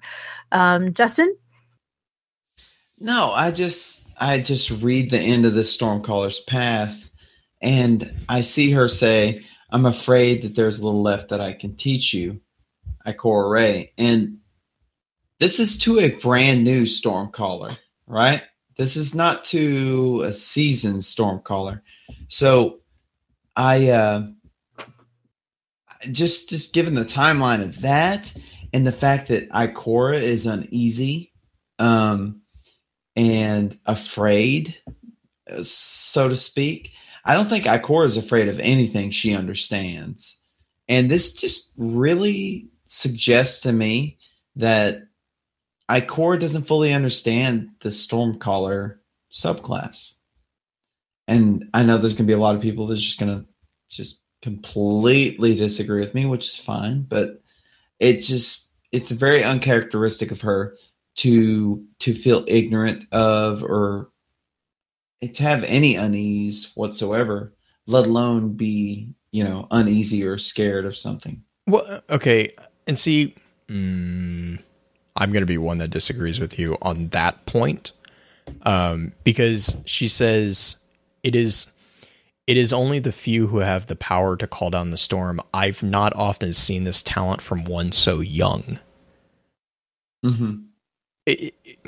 I read that as, and then also within the Stormcaller's Path quote, you have the intro, the opening line is, "Yours will be a difficult path."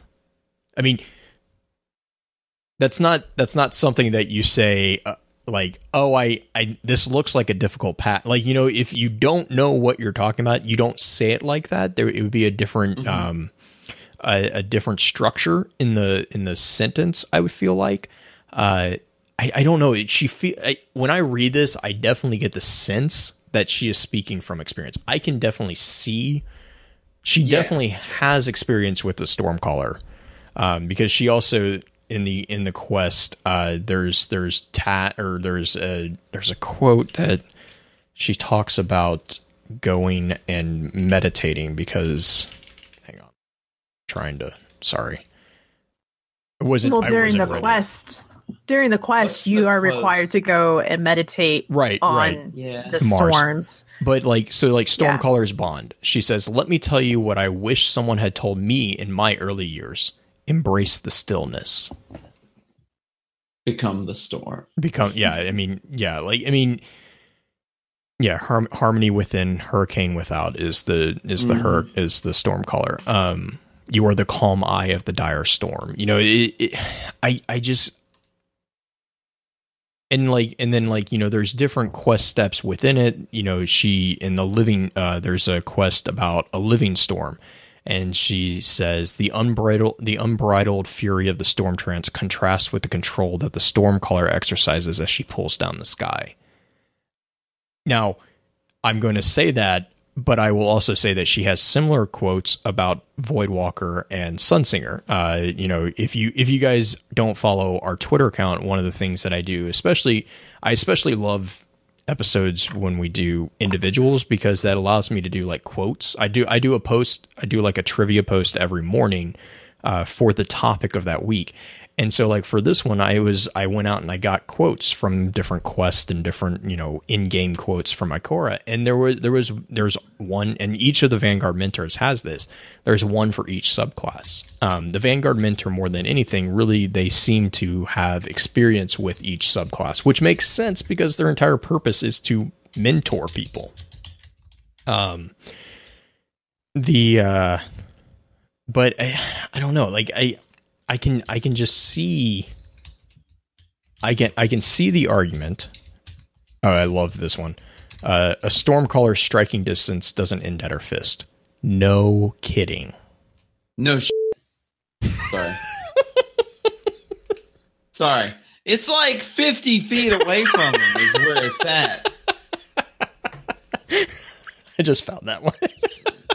Sorry. You should have read that. Those of you listening at home must also remember that we're all hunters, and hunters in general do not really like warlocks. So no, I will wombo and ask questions later. I'm sorry. Everybody. That one is just really funny. But like, I mean, she said, like, there's a call lightning. She says a Stormcaller is the eye of her storms. Her lightning reaches out to everything else in front of her. And then, going back to the Stormcaller's bond, she talks about embracing this, she wishes that someone had told her in her early years to embrace the stillness. So I don't know, like there's just so many different. Yeah. The thing is like, it's not just the Stormcaller. The Sunsinger has very similar stuff. Voidwalker has similar quotes as well. So it really is kind of, but I've always gotten the sense that she's a Voidwalker. I don't know. Yeah. And okay, I'll play devil's advocate. I'll go the other side of the coin. So it could just be that her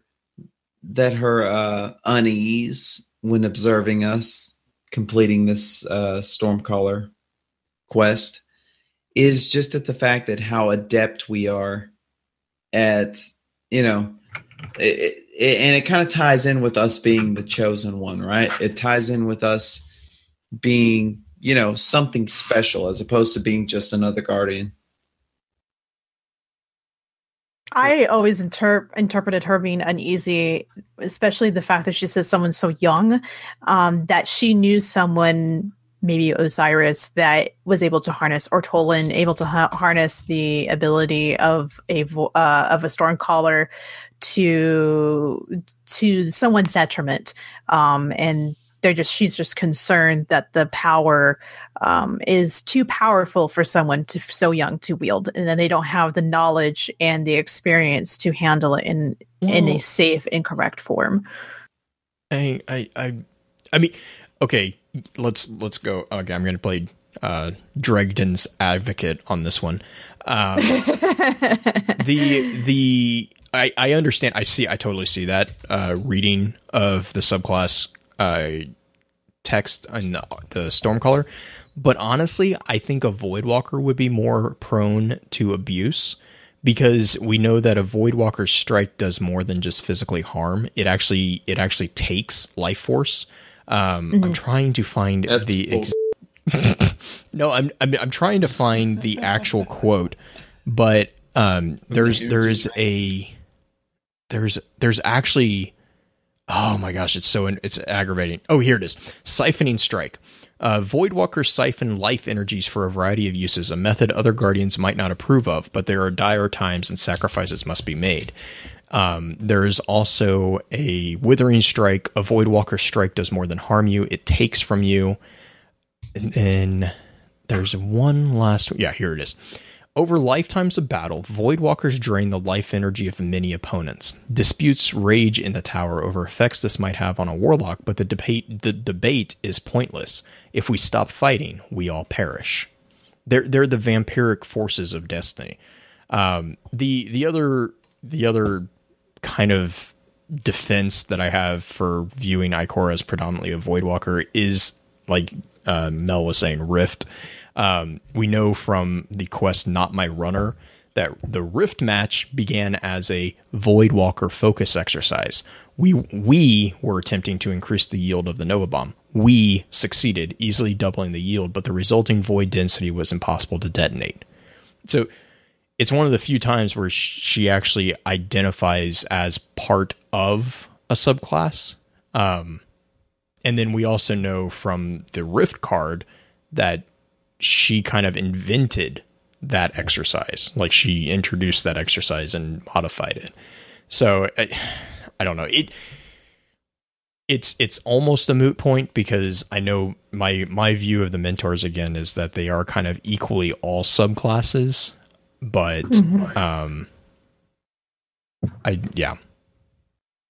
yes, that's my input. Wow, that was a very definitive answer. Mm-hmm.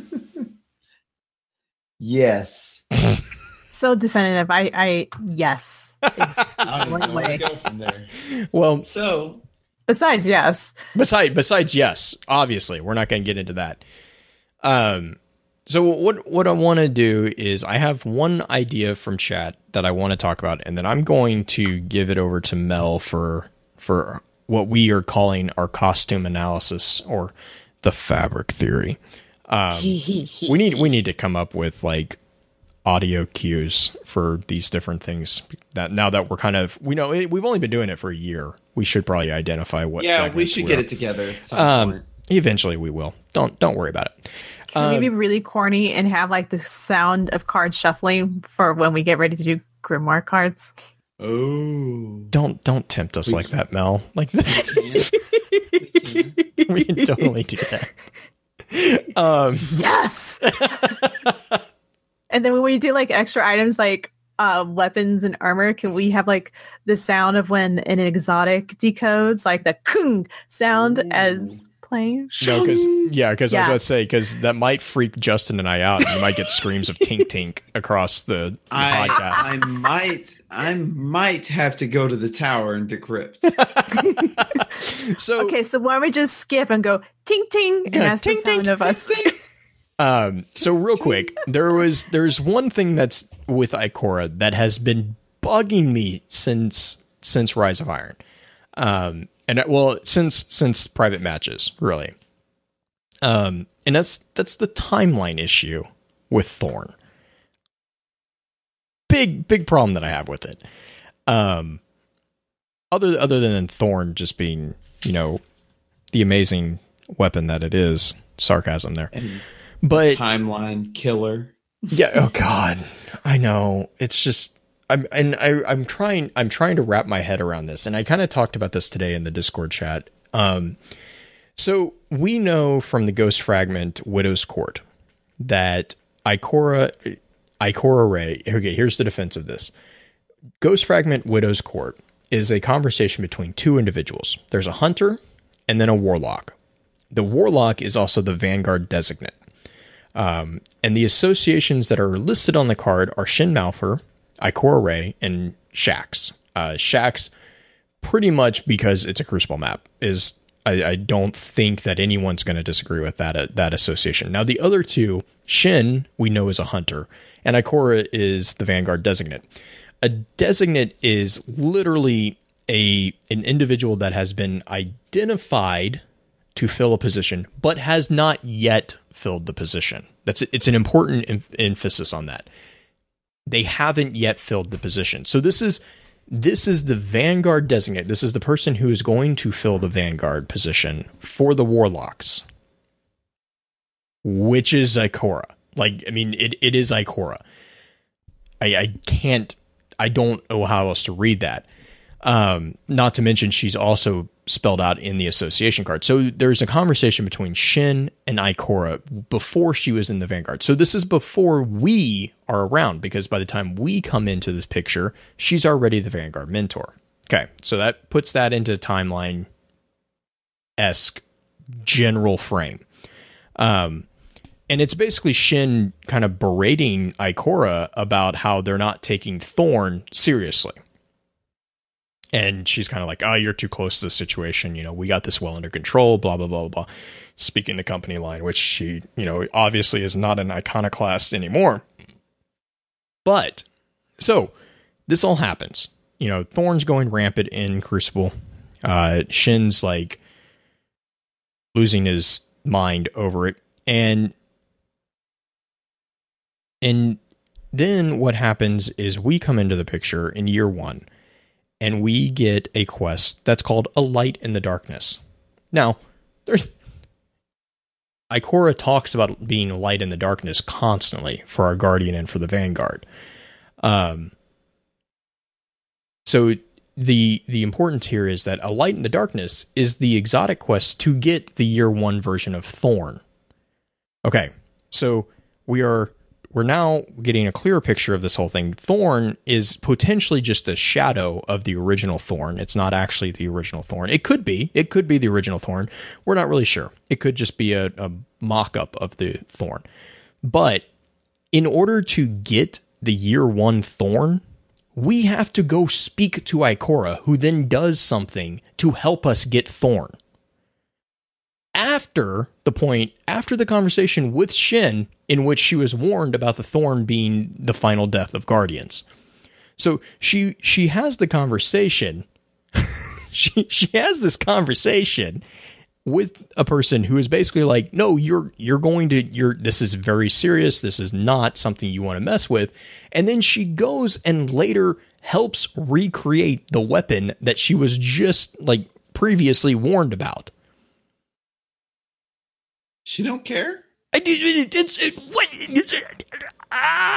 what? Like what? I'm like, it's a very nuanced problem, but it's one that's just been bugging me because it's like she is so focused on, you know, making sure that the darkness is defeated and, you know, all this stuff, and yet she goes and she creates a weapon of sorrow, or she helps create a weapon of sorrow, which is the epitome of a weapon from the darkness. Like, Ikora, what are you doing? Could it be possible that she's allowing us to do this to study the effects? I don't find know. A way I mean, like, okay, yes, it could, but it just, to me, it's like, okay, but then, okay.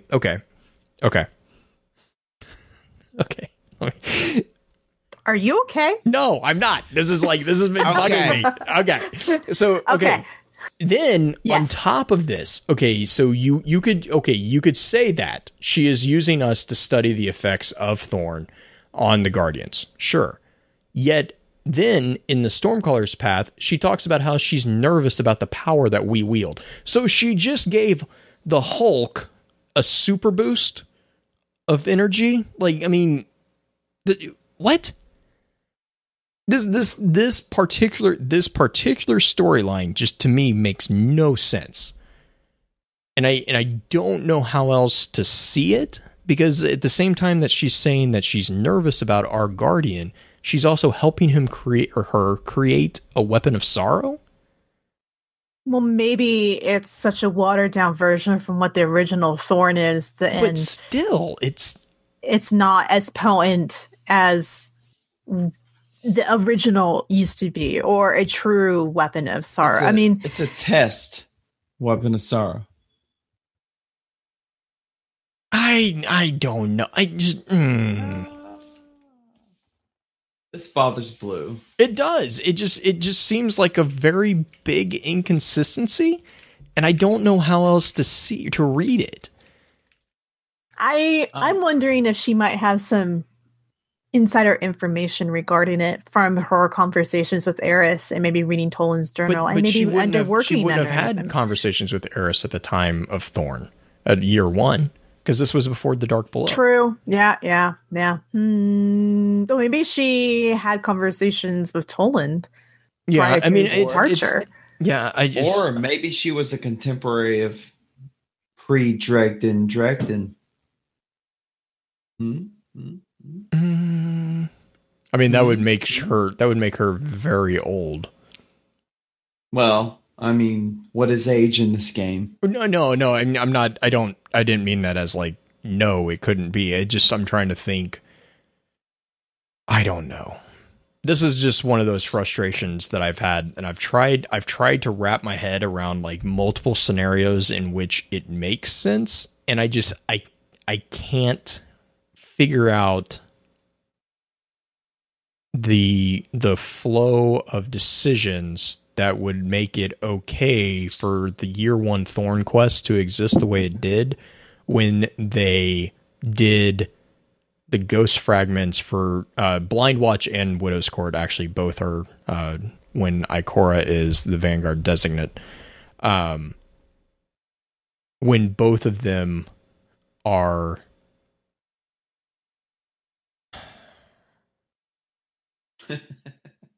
you know, I mean, does it? I mean, right? Does it make sense? Yeah. No. I understand the frustration. Blind Watch, it's talking about the Thorn's pestilence is becoming commonplace, and that's a quote from Ikora. A dangerous assumption: the Thorn's pestilence is coming commonplace, and yet she goes and helps create a Thorn. It could have been that quote was taken after allegedly we get the Thorn. Well, and in Blind Watch, she was Vanguard designate as well. So that was before. Yeah, it was before. This is the frustrating part. So yeah, that's what I've been banging my head against. Well, I'm still thinking that the only way it would make sense to me is the Thorn that we get is not the actual Thorn. That is such a watered down version. Like, it's the safe version of us to play with, and that, like, okay, we've already tested it enough, and we're gonna give it to you because if we take it away, you guys are gonna throw a fit. So here's a safe version. Don't go too crazy.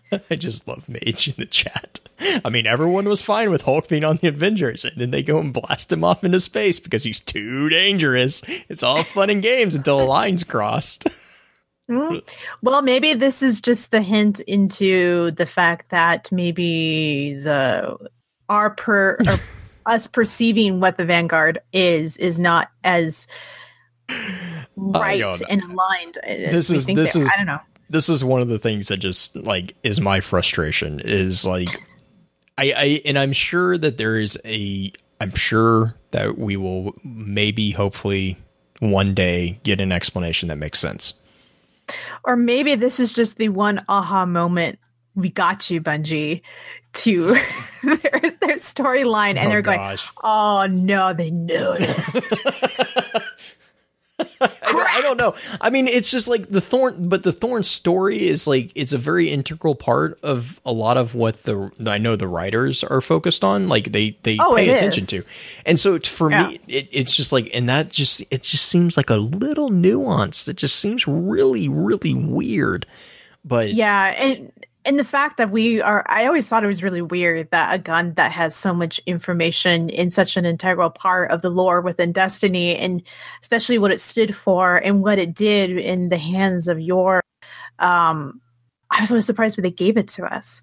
So like, I have to think that the version that we get is not the actual Thorn. It's some replica, watered down version of it. And we know that, and we do have now a precedent of that within the lore with the Dredge and the Shadows of Yore. Yeah, because they do mention that it is. So I would like to assume that for the year one Thorn isn't actually Thorn. It's still this watered down replica version of it. So fine. I'm not satisfied, but I will let it go for now. So those of you, if you work at Bungie and you have power, please release some type of small one-line grimoire to help Blue sleep at night, please. Listen, Ikora knew what she was doing, but she wanted to do it anyways. Hey, listen. I feel like that's a little bit of... decided they were going to re-release Thorn, and then they shoehorned it in there. It's not ever going to make sense to you, Blue. Shh. Never. Everything needs to make sense. The truth must be obtained. They were able to get Galley in there, so Yeah, but okay. Let's go to costume analysis before we get into exotic debates. Iron Gown. So do we want to roll? I want to hear Mel's emails. No. Mel has analysis to deliver. Oh yeah, our very own costume analyst. Yeah. Oh no! I can't believe you're giving me this heavy title. I feel like I'm now like we're now the vanguard of lore, and I am the keeper of fabric and costume knowledge. Done. Nice. That is your new title. What am I? You don't want to know. I'm not allowed to say that on the PG podcast. Like, if we were actually, like, I know we're not really these classes, but I feel like Justin is still the hunter. Blue is the Titan, aka Zavala, and then somehow I'm Ikora, I guess. So Justin, I think is okay with that. I know, because he gets to be a hunter. Ikora is like an honorary hunter. I'll give her that. She's okay. She's the hunteriest warlock there is. If that's even a sentence. I feel like as a hunter, I feel like that's a compliment. But if I was a mained warlock, I feel like that would be an insult. We're not going to. Well, that's because warlocks don't have a sense of humor. Yeah, we're not going to let Bife hear that comment. So. Oh my. All right. Anyway, go before Justin derails us. So let's go ahead, and I kind of want to look also at warlocks in general, because I feel like if we're looking at the Vanguard is, I always in my mind see them as the ideal and representative of that class. So the main thing I want to point out with warlocks and warlock robes in general is what they look like. They very much look like our robes that you wear when you graduate, especially if you look at those who get doctorates and stuff. The lines and the shape and the length all are very, very reminiscent of scholar robes, which, if you think about it, would make sense in terms of what warlocks stand for, because warlocks, they are the keepers of knowledge. Knowledge is power with them. So, and even beyond just within our own realm of existence, if you look at a lot of mythological stories and fantasy stories, those that always wield magic and are considered scholars are always have ones with long robes. So it make the whole entire shape and silhouette of a lot of warlocks signify the ideal of someone who wields knowledge and some type of magic. Another note on the magic part is that I want to say on the Reef, they actually refer to them as magical terrorists. I don't know if that is directed towards Guardians in general, but I mean, there's a lot of things that signify that warlocks are kind of the quote unquote magic users of the group, whether you want to deem that they're voids or the storm callers or something along those lines. For me, that's how it always read. So, but with Ikora in general, then if you look at the colors of her robe, so the robe of hers is predominantly a purple color, more of like a purpley pink color, but color itself has power, and every color speaks differently. So the color purple a lot of times signifies things such as mystery, royalty, magic, independence, which are all great adjectives that describe Ikora. She's mysterious, at least to me. I think she's still really mysterious. Like, we still don't know what at what point in her life caused her to go from being this really outspoken individual to following the speaker and going, okay, yeah, I'll do the Vanguard thing. Royalty, why necessarily she's not necessarily royal, she is a leader. She is someone that is held in an exalted position. Magic, warlocks, again, in general, the shape of the robes signify that they are magical. And then the color, again, purple signifies that as well. And independence, again, by reading the Grimoire cards that we read earlier, showed that she was very independent in her early years.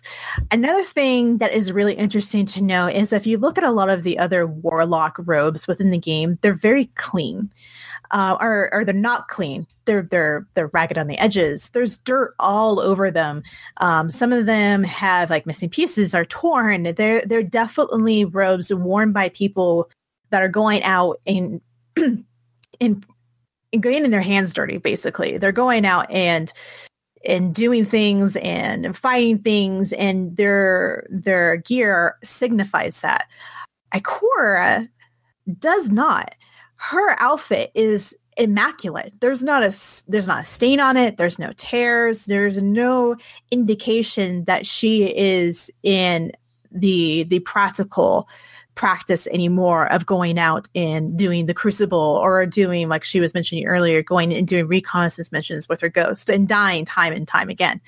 So the fact that her outfit is so pristine speaks a lot of her position and what is required of her. So like she has gone from basically beat cop to behind the desk paper cop. So another thing to notice about Ikora's outfit is that the main body of the fabric is some type of like a cotton. It's some type of natural fabric. It's actually a woven material. Shows that kind of she's more down to earth. She's a little bit more, has her head not so in the clouds, and that to me, it kind of speaks more of her older past of getting her hands dirty and getting down to the nitty-gritty, knowing what we need to do, willing to go out and fight if she needs to. But the fact that she has what to me looks like some type of leather accents towards on the shoulder, around the neck, signifies the sense that it's also not necessarily futuristic, though those could be read as some type of futuristic plastic-like material, which would just, again, lead to more of like, oh, this is just a sci-fi type of game. But to me, it reads a lot more to the fact that she's not necessarily out doing and getting her hands dirty anymore, but at one point she was, and it's an upgrade to from the soft cloth and the woven. So that's that part with the fabrics. Another thing to also notice is that most warlocks, the higher level you get, the longer your robe gets. So when you start off at level 1, you have like the short, itty-bitty little robe. And then as you go further and further, the higher levels you get, the longer the robe gets. Hers literally is almost touching the ground. If you look at pictures of her, you can see that the cloak is literally pretty much right there, and trying to, it's touching the top of her shoe. So to me, that signifies again that she is of a higher level. She's someone to respect because she's the highest, basically, I would say maybe highest level warlock at this point in time. Looking again at the lines to her actual cloak signifies there are like the high collar and even her stance within the tower. She's holding herself, and her robes don't look like a lot of the other warlock robes. To me, it looks very much like a uniform. There's a high collar. There's very sharp shoulders in her outfit.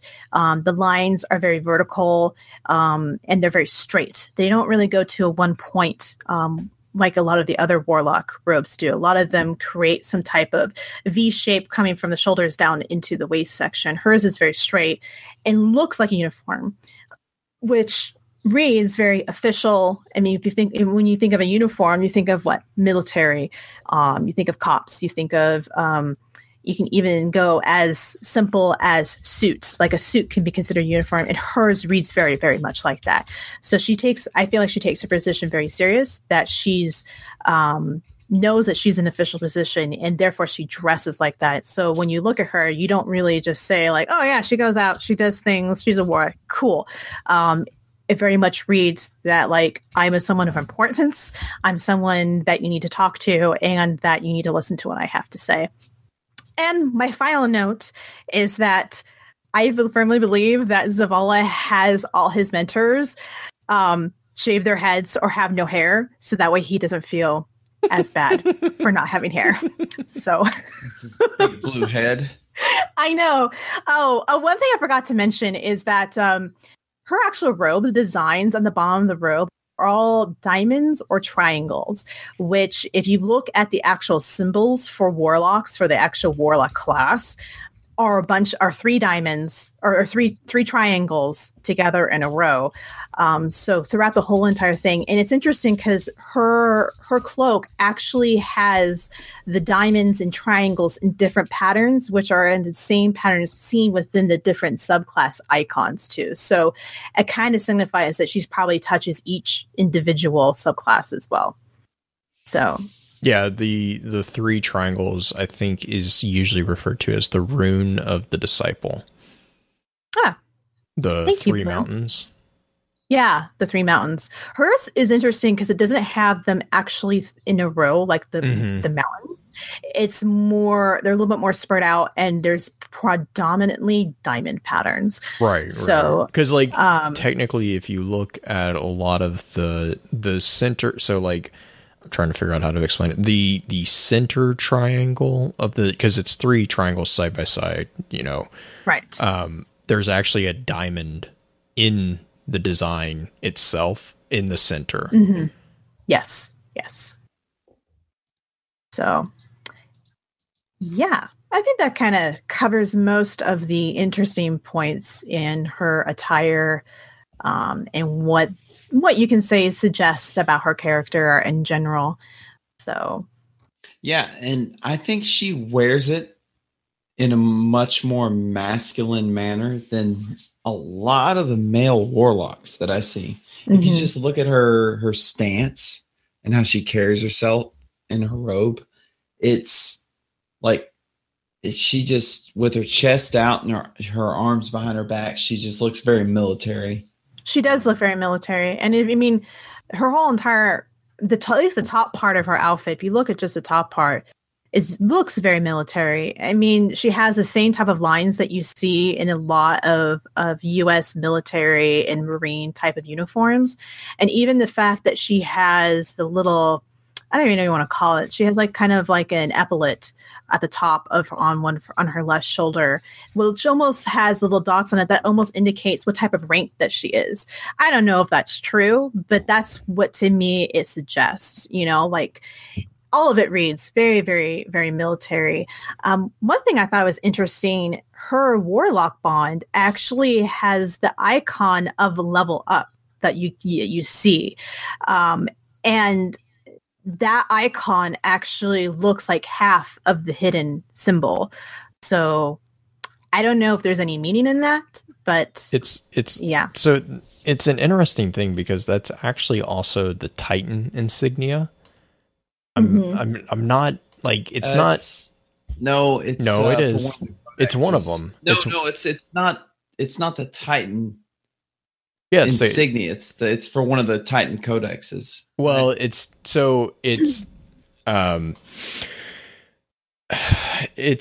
not one of the codexes that are on the subclass. I'm trying to find a better picture of them. Like all the Titan codices, I guess you would call them, codices are all comprised of very similar to the Warlock, three triangles. They're comprised of different variations of diamonds or squares on their side.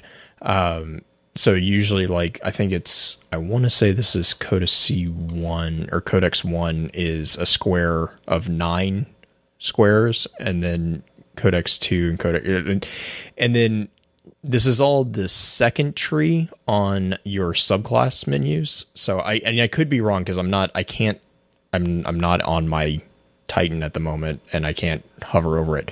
But the level up icon is an interesting. It's basically 2 bars and then I don't need to like a tassel kind of, I guess, hanging out underneath it. I don't know how to explain it, but if you look on the banner for this episode, you'll see it. It's right on her shoulder. It's the level. It's the thing that flashes on the screen when you level up. Right. But it's also, if you remember back from the original Destiny images, it's also on the chest of the Titan. It's the Titan insignia on their chest of their armor, which is it's just interesting to me that she would have that on the bond that she has. Yeah, I was trying to do a little bit of see if it appeared anywhere else, and I couldn't find anything else besides like the level up, and then I saw that and also on the Titan too.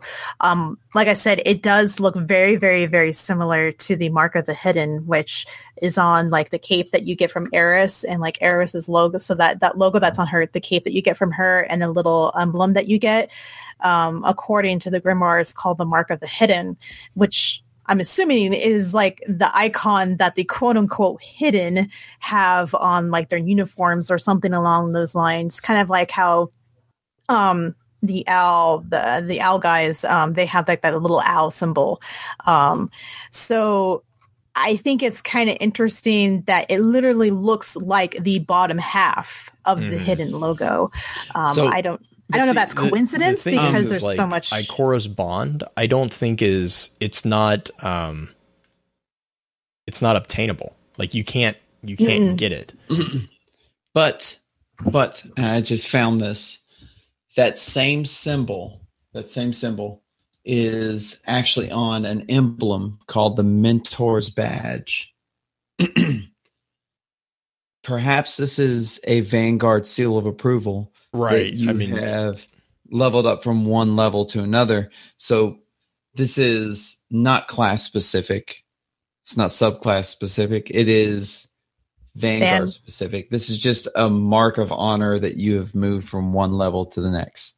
But then it's so weird that it's on the chest of a Titan and not on any. It's not seen on any other classes. It's on the bond. It's on the bond of a Warlock, right? But you don't get her bond that looks like that, though. Well, I mean, she is the only one that we are aware that has that bond. Yeah, I mean, like a lot of people, I'm just like reading through all this stuff. A lot of people are kind of agreeing that it's not exclusive to it's predominantly seen on a Titan, but I don't think it's exclusive. Yeah. A lot of people are making the case that it's instead an insignia of either all Guardians or possibly just the Vanguard. And also, too, you can take these same shapes, and I know because I've actually made this, but you could make the aspect of blood out of these shapes fairly easily. Well, and I think technically, I think you could manipulate. Can't you manipulate all the class to a degree? To do what? They all have to make the other symbols out of these symbols. So if you can just take these shapes, diamond based, or they're all triangle based. Yeah, they are. And but what I mean is these bars can actually be flipped and inverted, and you could actually make the aspect of blood with them. Right. And so just to clarify, not only is it the symbol that's displayed when you level up, it's also worn by two of the Vanguards, Zavala and Ikora. And it's, and like Justin said, it's part of the Mentor's Badge. So I think that I think we could actually pretty accurately say that is not specific to a Titan, even though it's usually, and I think the reference of Titan insignia that you see a lot of with the results when you search for it is because that was part of the pre-release imagery. Like I was saying, that picture of the three Guardians with it being on the Titan's chest. I think that was a pre-official thing. Yeah. So I think it might just be a Vanguard Mentor badge, like you were saying. Yeah, I'm trying to see if Cade has it on his cloak. Then I don't think Cade. I don't think Cade does, from my memory. And just quickly looking, but I'm trying to find a picture of him from the back that maybe would show Because if it's on Ikora's bond, and I'm assuming Zavala has it maybe either on his chest or on his mark as well, then Cade, I assume then Cade would have it somewhere on his cape. I know Cade has the Ace of Spades. He has he has the spades all throughout his motif, but like I'm trying to find a picture from the back of Cade. I'm not able to see one. But I think that we can, if it's given the nature of that, I think it's I'm pretty comfortable saying that that's the mark of a Vanguard Mentor. Yeah. That's how I kind of interpret it, especially since like you see it when you level up, that it kind of goes, oh, A+, E, it's like your gold star mark or something, you know? With Cade, that I completely suspect that is what it is. Here's a gold star. Good job. A+. I'm so proud of you. Well done, Buttercup. Sorry. No, that's fine. All right, so ready to do the next part? Yeah. Okay. Let's do the next part. So I'm thinking that we're gonna start calling this like something like, I don't know, like Dispatches from the Wild or something. I don't know. But basically what I want to do is I want to give people out who's listening a chance to send in their own thoughts on the topic of the week. So obviously, I'll make this comment in the final comments as well. So next week, will be Zavala. But this week was Ikora, obviously. And we got an email from Green Eyed, actually, and she sent in her thoughts, and she actually sent in a couple questions that I want. And that's the other thing I want to do. I want to give it a chance to actually have you guys ask us questions about the topic that you might have, and we will try to answer them. I think that's kind of another way for us to kind of incorporate the community, and I think that is ultimately what I want to do. So in the email, Green says, as far as Ikora, she is the lore master of the Vanguard, making it her business to know what is going on with everything. Things that may be a threat, she knows about. Things that may not be a threat, she knows about. It's her flavor of obsession, like Blue and Osiris and Willie and Pan. Which leads into her question. As a bit of get to know you for Justin and Mel, since everyone knows my obsession already, the question is, what is your favorite obsession in the lore of Destiny's universe? I'm going to let Justin go first. Yeah, my favorite obsession is actually the 9. Yeah, man, the 9. And I actually have a brand new 9 theory that's simmering, so you should hear that soon. But yeah, I just love the ambiguous nature of the number 9 and the people or persons or entities or animals or deities, life paths, dragons or life paths that might consist of that group of things or non-things or imaginary numbers that may be the 9. We need to get face cams back so you can just see me shaking my head at this. Well, I know. I think I am always really interested by the use of numbers, specifically around the number 9 and 3, because there's all the symbols for the different classes are triangles, which have 3 sides, and there's 3 classes, so 3 times 3 is 9. So, and the number, a lot of the things within Destiny are divisible by 3. So, and there's actually 9 subclasses. Because there's 3 subclasses for every class. And for each one. 9 sons of the Dragon Lord. Oh, but God, yes. Here we go. Oh, okay. Now we're getting all right, so Mel, what's your favorite obsession? Oh, man. I kind of have a toss-up between Toland and Dredgen. I think it kind of goes more around like the Hive into the Darkness and kind of like the mysteriousness of it all. Like, where does it come from and what happened to Toland and all that jazz. And so anytime there's more lore that comes out about that stuff, I start really getting bouncy and like, so when we did the Dredgen episode a couple weeks ago, I was like, yes. Yes, so. And then you nearly killed me. Yes. Yeah, I did almost kill you.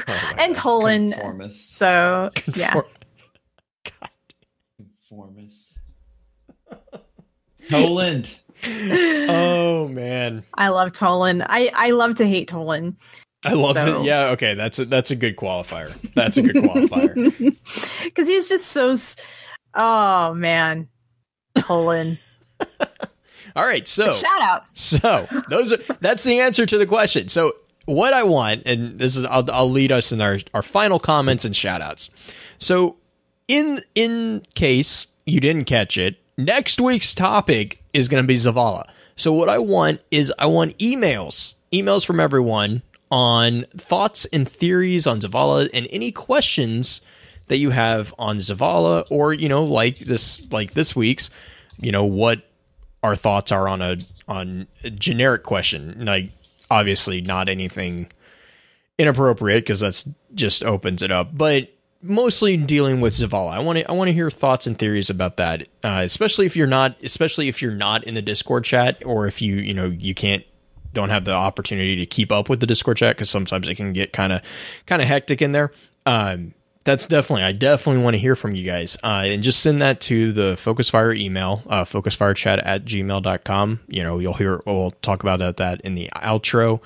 And then also I want to give a huge shout out to Redneck and everyone for the recent reviews over on iTunes. We really appreciate it, because ultimately, like, not only does that help us, by getting us more exposure, because the way iTunes technically works is the more reviews you get, the more relevant you are in the display of things on their whole weird storefront.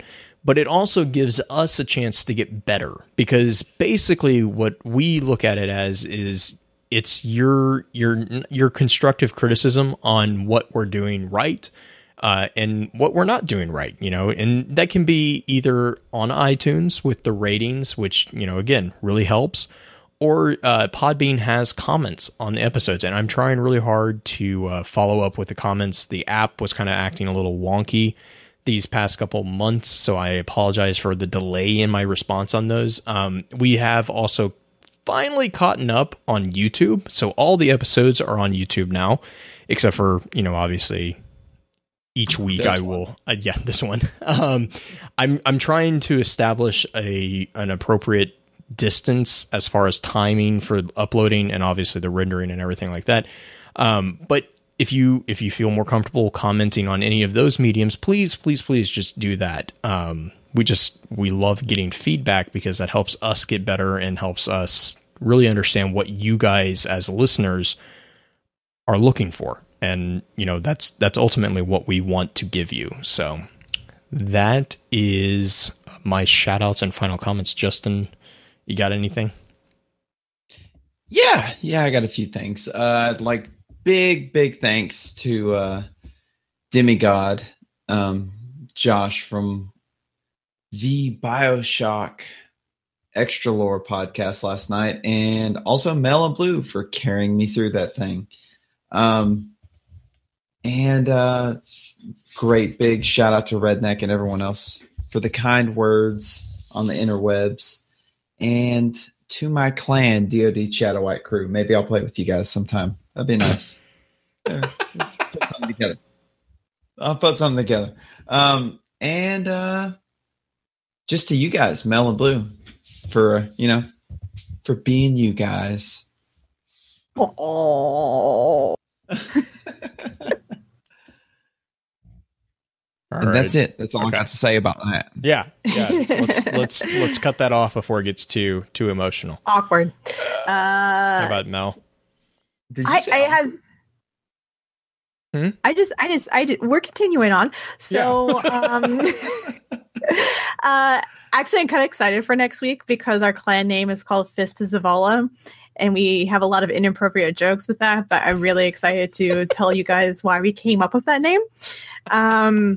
That might be more after show material, but anyways, so I'm really excited to be doing this costume fabric theory analysis. But if you guys ever have any specific questions, about a certain character's costume or anything like, hey Mel, they have this on their outfit, why do you think that is?